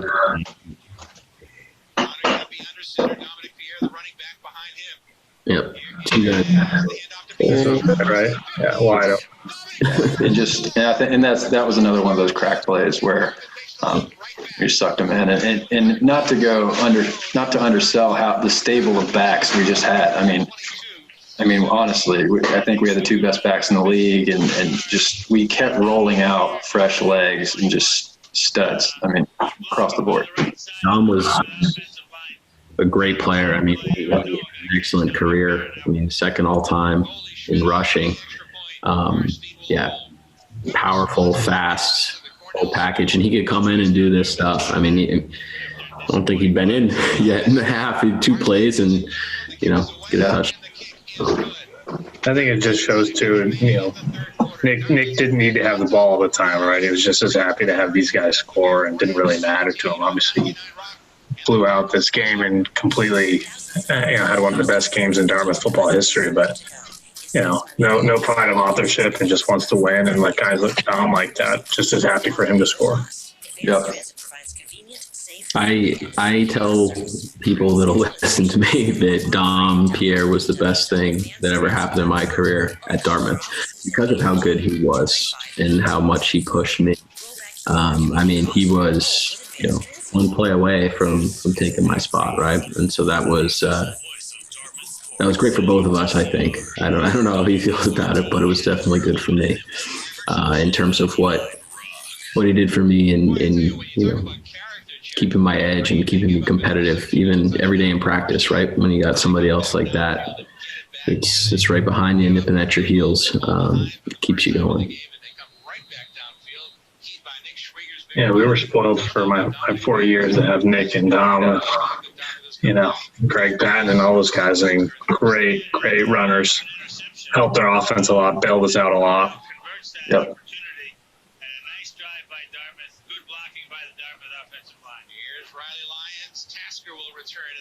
You guys earlier were talking about kind of taking pride in restoring the program's reputation, and you put obviously a lot of your time and heart and soul into it.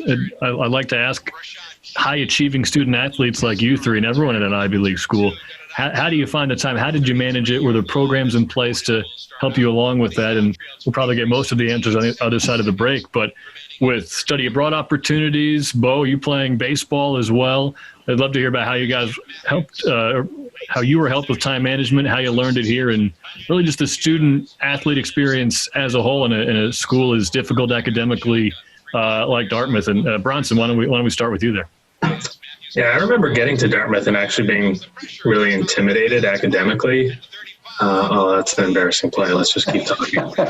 I remember being intimidated, being in a library and being around some of the world's brightest, young people, and definitely something that I was, wanting to step up my game academically. And I think, you have the best of the best at Dartmouth in all walks of life, right? They were the class president, the star athlete, and the highest achiever academically, and you wanted to put yourself against the best of the best. Well, Dartmouth fell behind, which is hard to believe as well as this game began, but they're back in front as we head to the fourth quarter on week 9 of the Woods Watch Party. We'll be right back. Growing your business isn't just one thing, it's a million little things. Should you lease, rent, or own? How fast can you get that part? Does it fit the budget? That's what your local CAP dealer is here for. With expert advice, flexible financing, and industry-leading equipment, you can get the job done day after day. For a limited time at Milton Cat, get 0% for 60 months on select new Cat compact equipment. As a trusted choice firm, the Richards Group has been committed to local communities for decades. We take the time to get to know our clients, their needs, and budget. We're independent, so we work for you, not an insurance company. We use our expertise to find our clients the best home, auto, and business coverage at the most competitive price. Our team provides consulting services for employee benefits, retirement plans, human resources, and leadership development. The Richards Group. Prepare for tomorrow by contacting us today. We're ready to go for the fourth quarter. The Big Green back in front. I want to continue our conversation about the student-athlete experience, especially for Bo. You were a baseball player as well, hit .295 in 2014. And in addition to being a standout receiver. My question is, how did you fit all this in? Certainly a gifted athlete, but I mean, time management has to be one of your top priorities. It did, and that was something I learned quickly in college. But really, I couldn't have done it without both sports coaching staff. So Coach Stevens and Coach Whalen of the baseball team. And first, it started with them having a good relationship with one another, and then secondly, just making sure I was not overwhelmed at any point. They made it clear, like, you need to be busy all the time, but if you feel overwhelmed, let us know. And so both coaches were really good. Hey, I got a lab. I'm going to be 10 minutes late to film, or batting practice, or whatever it may be. And truly, both coaches believed in that academics came first. And if it hadn't been for them, being on the same page, motivating me for 4 years, I really couldn't have done it. Because similar to Bronson, I felt a little overwhelmed stepping on campus just academically. Swimming in the deep end for the first time, it kind of felt like. And so we had to learn to compete in the classroom, and really just kind of get after it every day, whether it was going to class, taking notes, whatever it may be. Just being that kind of hyper competitive guy that a lot of us were on the football field, but taking that to every aspect of our lives. And you had to play a leadership role for this season that we're watching, and I'm sure throughout your career at Dartmouth. So what was it like for you balancing everything and still being able to lead this team to the success it had? I mean, it was certainly a challenge. I think that you learned as your time there progressed. You learned how to best manage, your time. It really just came down to, really for me, it was my teammates holding each other accountable, and that, if you weren't doing what you were supposed to be doing in the classroom, you weren't going to be able to play on the field. And so we would study together. I mean, a lot of us had classes together, and so we'd get together and compare notes and just get it done. Definitely a lot of long nights, a lot of long nights writing papers up to the wee hours of the morning. But I think that was just who we were too, though. It was just, you got to figure out a way to get it done. This is what's asked, and you're not special, so make it happen. And humbling experience for sure, but you can't knock hard work, really. And I think it was also beneficial that we really didn't have a lot of free time, right? You didn't have a lot of time to do stupid things or get distracted. You had such a small window to be productive, to study, right? You've got class, you've got treatment, you've got practice, film. You really have a short window to try to be as productive and efficient as possible. I think to Nick's point, over your years, you start to find your own rhythm and figure out what works for you. But I remember leaning on guys like Nick and Luke Hussey, the people that just kind of watched from them and see how they learned and how they studied and the classes they took, right? They're kind of your first resource. But I'll be quiet and we can enjoy this moment. Watch the man work. There we go. Oh.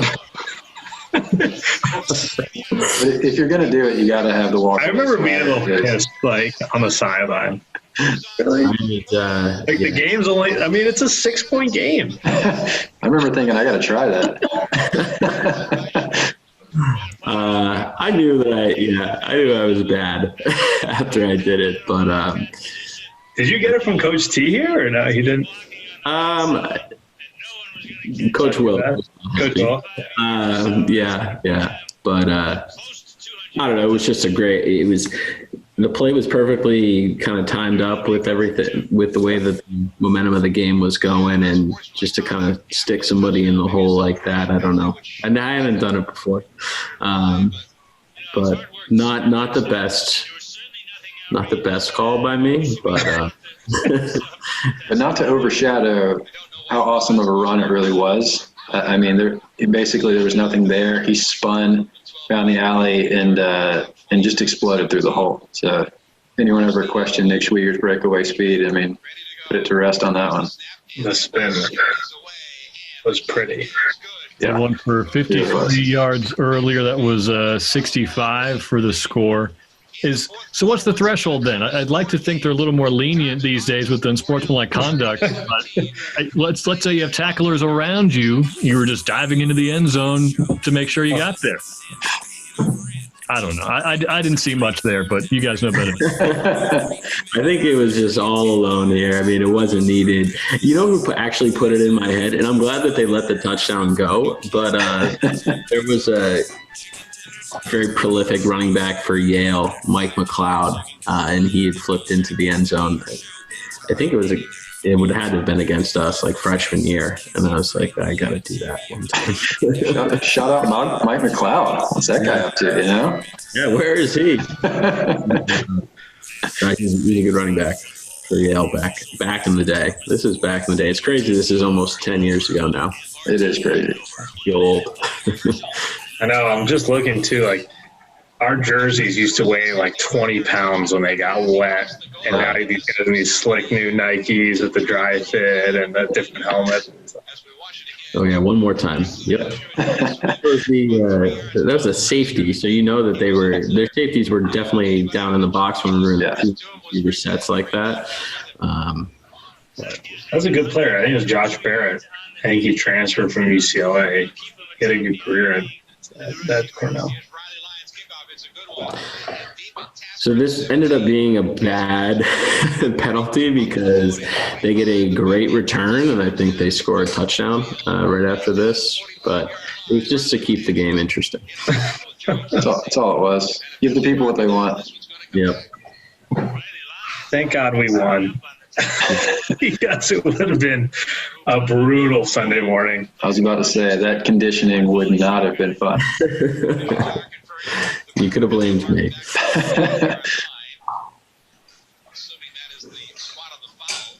I remember JB being upset with me about that penalty. He came up after this drive and they score, and he was like, "You better make up for it." That was honestly, if it hadn't been for the flip, he probably wouldn't have broke the record because you're thinking, crap, I got to do something here. True. Oh, I like that thing. Yeah. We had our first Woods Watch Party episode. Brennan Cascarano had the game-sealing sack. Yeah. He ripped his helmet off, and he thought the flag was going to negate the whole play, so he figured he blew the whole game. But fortunately, it was just Coach Dove got into it. That was about it. That's all right, right? Yeah. You take a few words, but yeah, as long as we win. Yeah, there weren't a ton of those. A couple of years later, Dean Banks got an unsportsmanlike for spiking it at Columbia. I don't know if you remember that, Bronson. But he got an earful on that one, and luckily again we pulled off the win. So I don't know, three for three. We get an unsportsmanlike. That's a great one. I remember that. Yeah, I think that was a time of a lot of Gronk spikes happening. I think exactly he was feeling mini Gronk. Yep. This is just him starting to find these sweet spots where it just looks like we're sitting in these zones and then just dunking it in them. Yeah. Yep. He really did have some great arm talent. So, yeah, I mean, you wanted to do everything you could to keep him from getting hot. And Bronson mentioned it kind of in pregame, how the game plan was to put pressure on him. And you see what happens, you know, when you don't get home and you don't get to that guy, he's able to drop it in kind of where he wants to. See, too, it looked like they were chipping people. They started to leave those backs in or tight ends in and just start chipping guys off the edge, just give them more time. Yep. Yeah, I mean, NFL arm talent, that's what he brought. Just smoked that one in there. Yeah, that was good throw. Great throw and catch.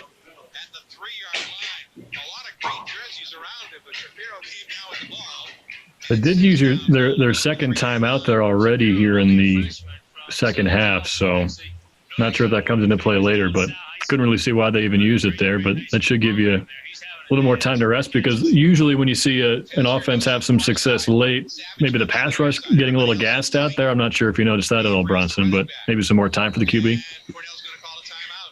Yeah, I'm not sure. I mean, I think they ran a lot of plays too. I mean, I think they were they had a lot of these kind of quick hitting passes, and, the pass rush every time like that gets exhausting. And I think, we had good depth, but I think we also had a lot of big, heavy guys. And think about like Eddie Smith, Dwyer, Phillips. I mean, these are big bodies that were made to pound people inside. And I think, you get into this third quarter, starting to get a little frustrated that they're starting to complete these passes, not getting to the quarterback, or not making the tackles we need to in the open field, like myself.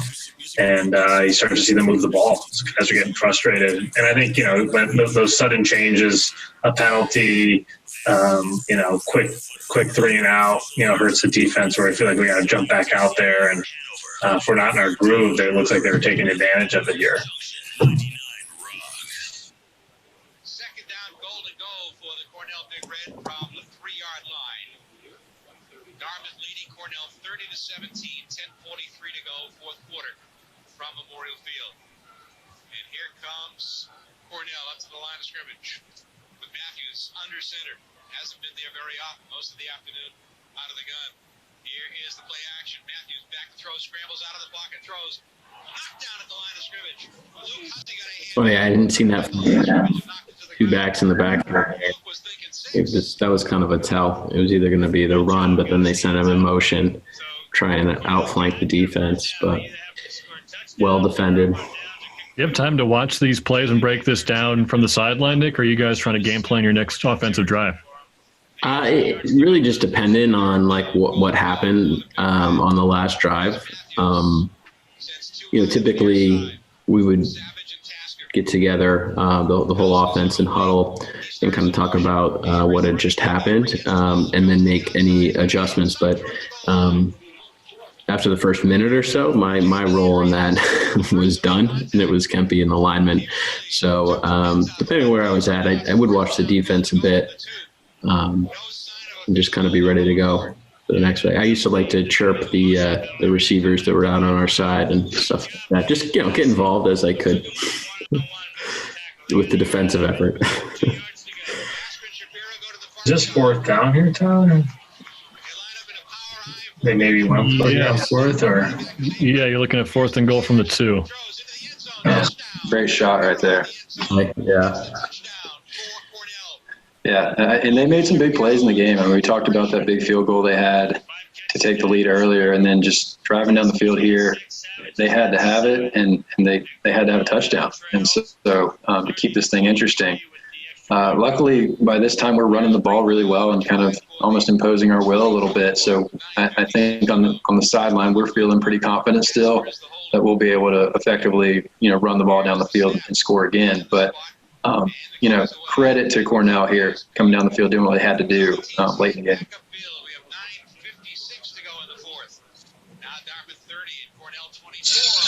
Joey jumped it, looked like. Didn't need to jump that. I was there. Yep.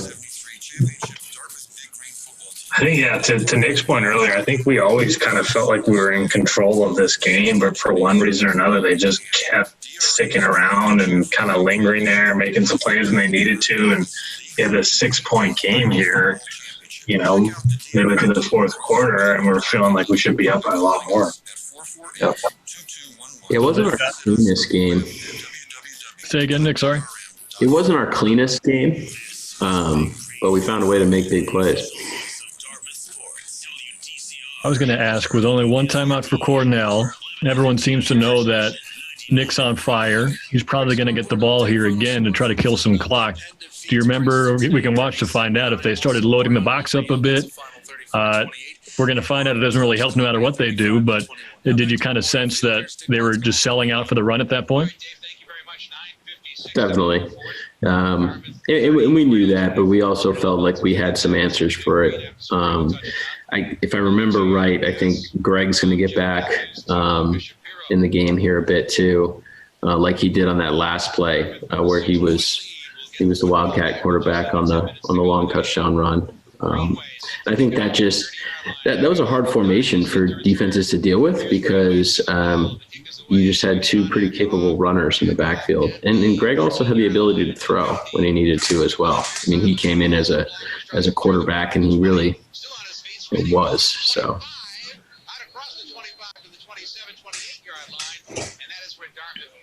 started out. They thought they had him pinned at the 20 at the sideline, but Sean kind of put the brakes on and turned back. Nick, you grew up in Massachusetts and you won the state championship for Bishop Feehan at Gillette Stadium.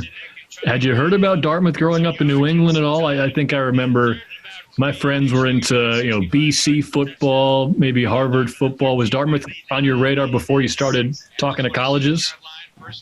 Not really, no. I grew up in southeastern Mass and actually in Rhode Island as a kid. Okay. So I went to Brown games. When Spin Move was working this game. Yeah. I went to Brown games a bit, so I knew Brown. Obviously, everybody knows Harvard. Everyone's heard of Yale and Princeton. Dartmouth, not so much. But then I remember getting a letter, I think, junior year, and that's when I went up and visited and really just kind of fell in love with the campus and everything that it had to offer. Yeah, coming from Los Angeles, I really wasn't familiar with Dartmouth, but we had an absolute high school legend named Ian Wilson, who ended up at Dartmouth, and he was just like literally a living legend. I mean, there were some great stories about him in high school. One of the hardest hitting safeties, like in Southern California. And I remember he went to Dartmouth. I think Jonathan Summers, went to Dartmouth. And so we had a few people from my high school go, and so I think the coaches would stop by every year just to kind of see who's kind of that next breed or the next one or two guys that they might be able to recruit. And I remember talking to Ian. He had a great experience, and I think similarly had a pretty productive college career at Dartmouth too. Was a great player. And on the last broadcast we did, it was a couple weeks ago now, was Jay Fiedler was on doing an interview, and they asked him about replacing Dan Marino and how hard it was to kind of stand out as a pro from Dartmouth. But once he got his chance, he kind of helped improve the reputation of the Ivy League in terms of what they could do at the next level. And now you're seeing, well, for me, Kyle Juszczyk comes to mind, Ryan Fitzpatrick, both Harvard guys. But Matt Caskey we had on here a couple of weeks ago. He's making it happen with the Panthers. And we're just going to see more and more, it feels like. I think, guys are starting to really value the education piece of this and understanding that football is, it's hard. It was at least hard for me. You live your life thinking that you're a football player, and that's kind of what you focus on. And then with all the head injury stuff that's happened really over the last 10 years, and guys are realizing that football is just like a finite time period. And, we should set ourselves up for success beyond it. And, it can be gone, before it even starts. There was that guy who actually played for the 49ers, Orland, who I know is involved with some of the Dartmouth folks on some of the concussive injuries. And yeah, he hung it up after like a year or two in the pros, super promising, future, and just realized that might have been doing more harm than good. Yeah, I think also too, if you're good enough to play, they'll find you. And I think, there's always one or two guys. Now it looks like there's 4 or 5 every year. I think in some cases people were probably undervalued. I mean, I remember the Greg Van Rotens, Kyle Murphy was a great player, Juszczyk, Cameron Brate. There are a lot of good guys that came through the Ivy League during this time period. Obviously, some of those guys are still playing, but if you're good enough, they're going to find you. It's a stop now. It's not like it's not on the radar anymore. And I think to Nick's point, people are realizing that there's a benefit to having that, academic experience that will last a lot longer than your playing career will. Yeah, and I think Ivy League football overall is it's underrated football. It's good. It's a good brand of football, and maybe someday we'll see an Ivy League bid to the FCS playoffs. But I think a lot of people would be shocked. Some of those really good Ivy League champion teams are genuinely, they can play with anyone in the country, certainly at the FCS level. And so I think, that's kind of the next step, just getting that exposure and technology, social media, that's allowed it the Ivy League to kind of garner more exposure, just more games on TV and more clips and top 10 plays and all that entails. So people are starting to, I think, appreciate just the brand of football a little bit more as the years go on, and that's just great for the league as a whole. Yeah, that head came over Harvard last year. Certainly got plenty of looks on national TV and the internet. And I don't know if you guys are going to be the first three people to tell me they don't want to see Ivy League teams in the FCS tournament, but I've not met anybody yet who has said that wouldn't be a great thing to see. Because you see him play a team like UNH. We had a Woods watch party where that was the Brandon Cascarano's helmet going off game. A great battle there, and you can only imagine how deep this team would go. Hopefully we'll get to find out soon, Bo, but that seems like hopefully something we get to see in the future. Yeah, I think as a competitor, you want to compete against the best, and you want to test yourself at the highest level. And so that's kind of the next natural step. Would love to see it happen. I know there's a lot of red tape and hoops to jump through. But I don't know anyone I played with, to your point, Tyler, or even any of the coaches that came through that don't want that opportunity just to compete and really stack yourselves up against, high level competition and see what happens, see how it shakes out. That's just kind of ingrained in us. So yeah, would love to see it one day. From the near hash mark, the eagle is to his right. Marstein is the holder. We're all set to go. 41. Holy Schmidt.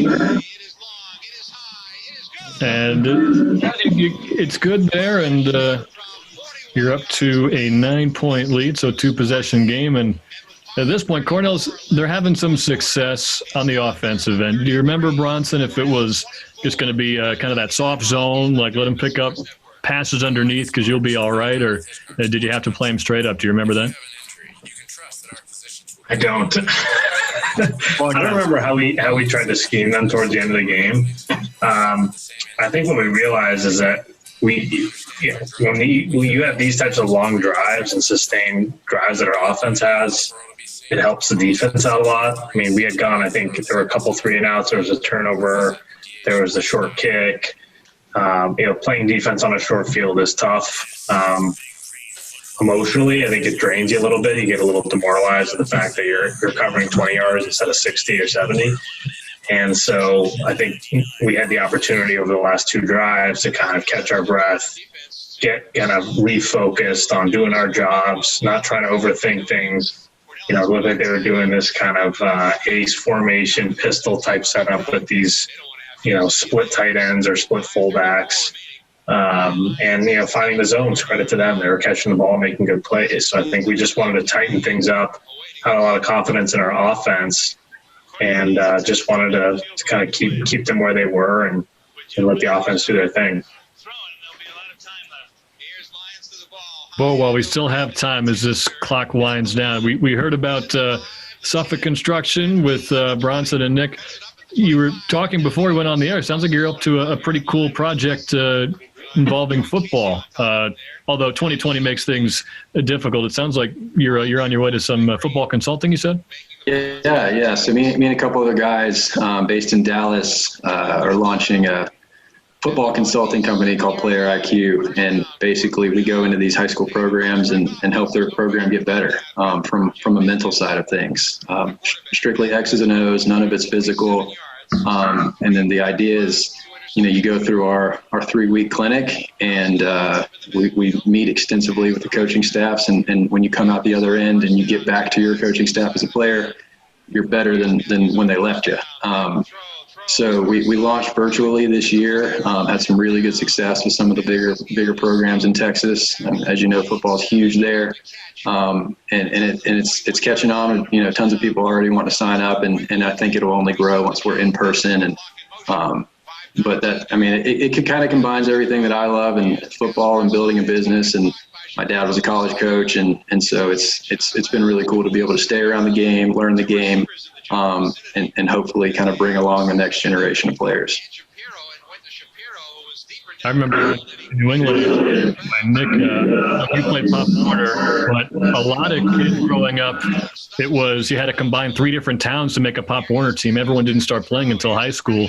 And I wonder how much knowledge they actually had once they got to high school. So that could probably help a lot of kids out. Is we have what seems to be a game-sealing pick from Luke Hussey there.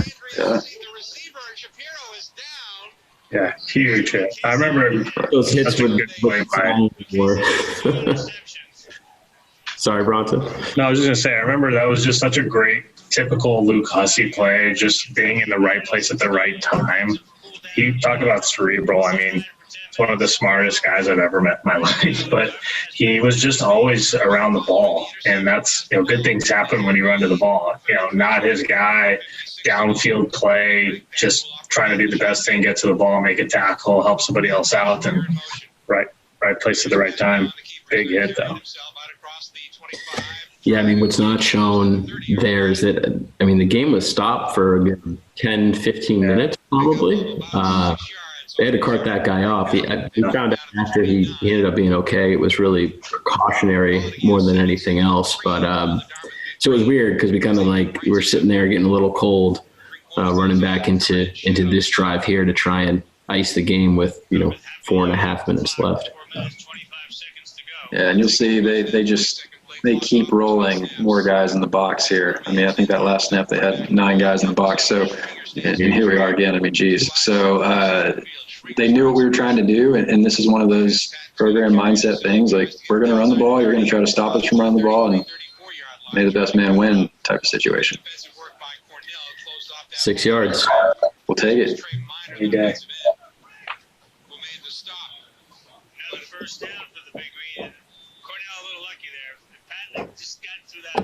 I love playing games in November in Hanover. It typically wasn't as wet. October was always so wet. I always remember playing in just rainy, cold games. And then in November and early November too, it kind of seemed to dry out and get a little crisper.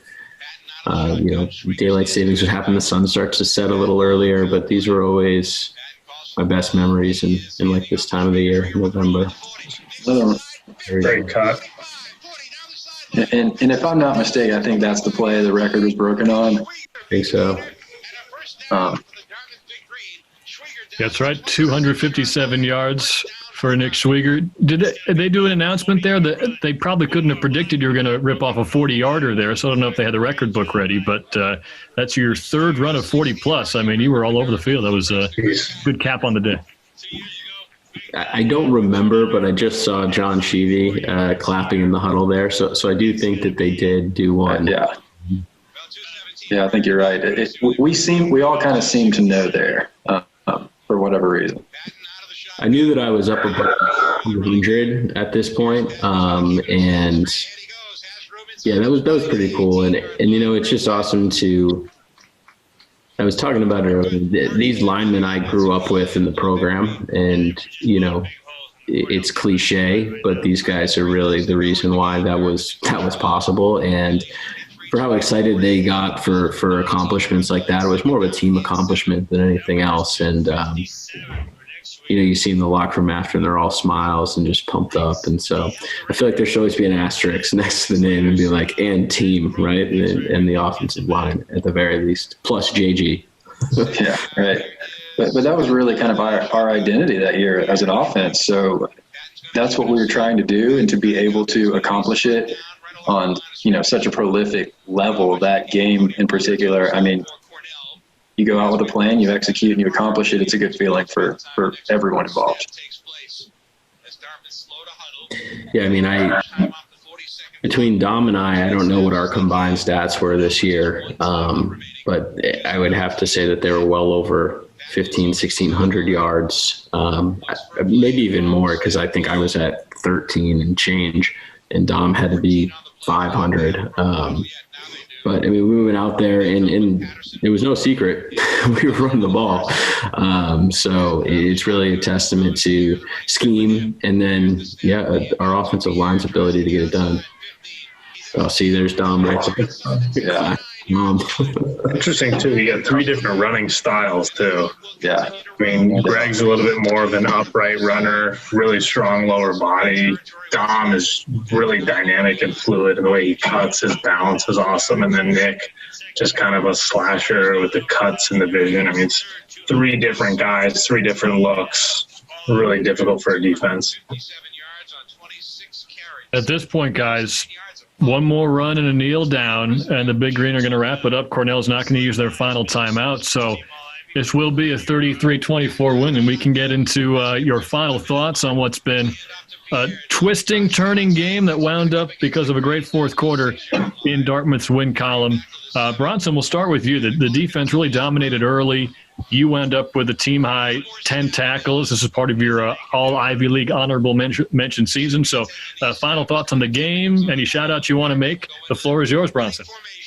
Yeah, well, this was a good victory for us. I remember after the Harvard game, I think I was a part of a press conference. I was pretty emotional just in the fact that tough loss, and I felt like our seniors deserved better. They deserved to go out the right way. Obviously went through that tough season to start their career, but we just had nothing to lose, and we said we were going to finish these last 3 games strong. Defensively, stopping the run was a huge emphasis for us. I think we kept them under 100 this game, which is great. And we had the complementary offense to seal it. And guys like Nick and Bo that kind of led the way and gave us the confidence to finish this game off strong. And just want to thank everybody. It was fun to be a part of. Nice to reminisce on some great memories. Obviously great games, but more the people and the guys that we got to share those with. It's really special. Great to have you on here, Bronson. We'll go to Bo next. Season high, 5 catches, 79 yards for you. My question is, did it live up to your expectations? Your Woods Watch Party debut. We know you're excited to be here. It was great to have you on. Yeah, no, I'm the unofficial Dartmouth football's biggest fan. So happy to be on, Tyler. But yeah, just want to echo kind of what Bronson said, and as we all alluded to throughout it, Dartmouth is all about the people. The teammates, the relationships, the alumni, the professors, wearing their Dartmouth hat, on Fridays before the game. Just the support system was really awesome, and just being able to reminisce alongside Bronson and Nick, and it really is a lot of fun, and just absolute lifelong friends, relationships, and I don't want to speak for these guys, but I know their answer. We would all do it again in a heartbeat and make the same decision. And it's a cool family to be a part of. And I hope that, we can continue to watch the program grow, move in the right direction, and just cheer on the Big Green, winning more and more and more Ivy championships in the future. If there's a baseball season of the Woods Watch Party, you're getting a call as well, Bo. So better be first call, yeah. And then finally, Nick SCHWIEGER, 257 yards, 26 carries, 9.9 yards a rush, 1 flip, 1 flag. Give us your thoughts on the day as a whole. First of all, thanks for having me. It's great to be here and to see and chat with Bo and Bronson. I mean, I think this is a really cool thing that you guys are doing, and happy to be a part of it. Well, relative to the game, one of my favorite games at Dartmouth for sure, record aside, it was just a really feel-good game for the team, and particularly my class. And I can remember after that game having some quiet time, and usually my family was always up there, and for whatever reason they weren't, but that was kind of nice that time, and was just able to be with the guys after the game and just kind of think about what we had done there and getting that win. And so really proud of where the program has gone, and happy to say I've played a small piece in the Dartmouth tradition. But thanks for having me.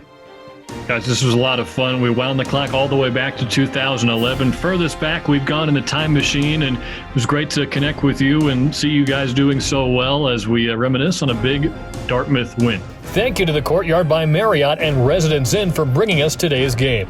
The Courtyard by Marriott and Residence Inn are proud partners of Dartmouth Athletics. 33-24 here in week 9 of the Woods Watch Party. We've got 1 episode left. Can't wait to bring it to you next week. We'll see you then.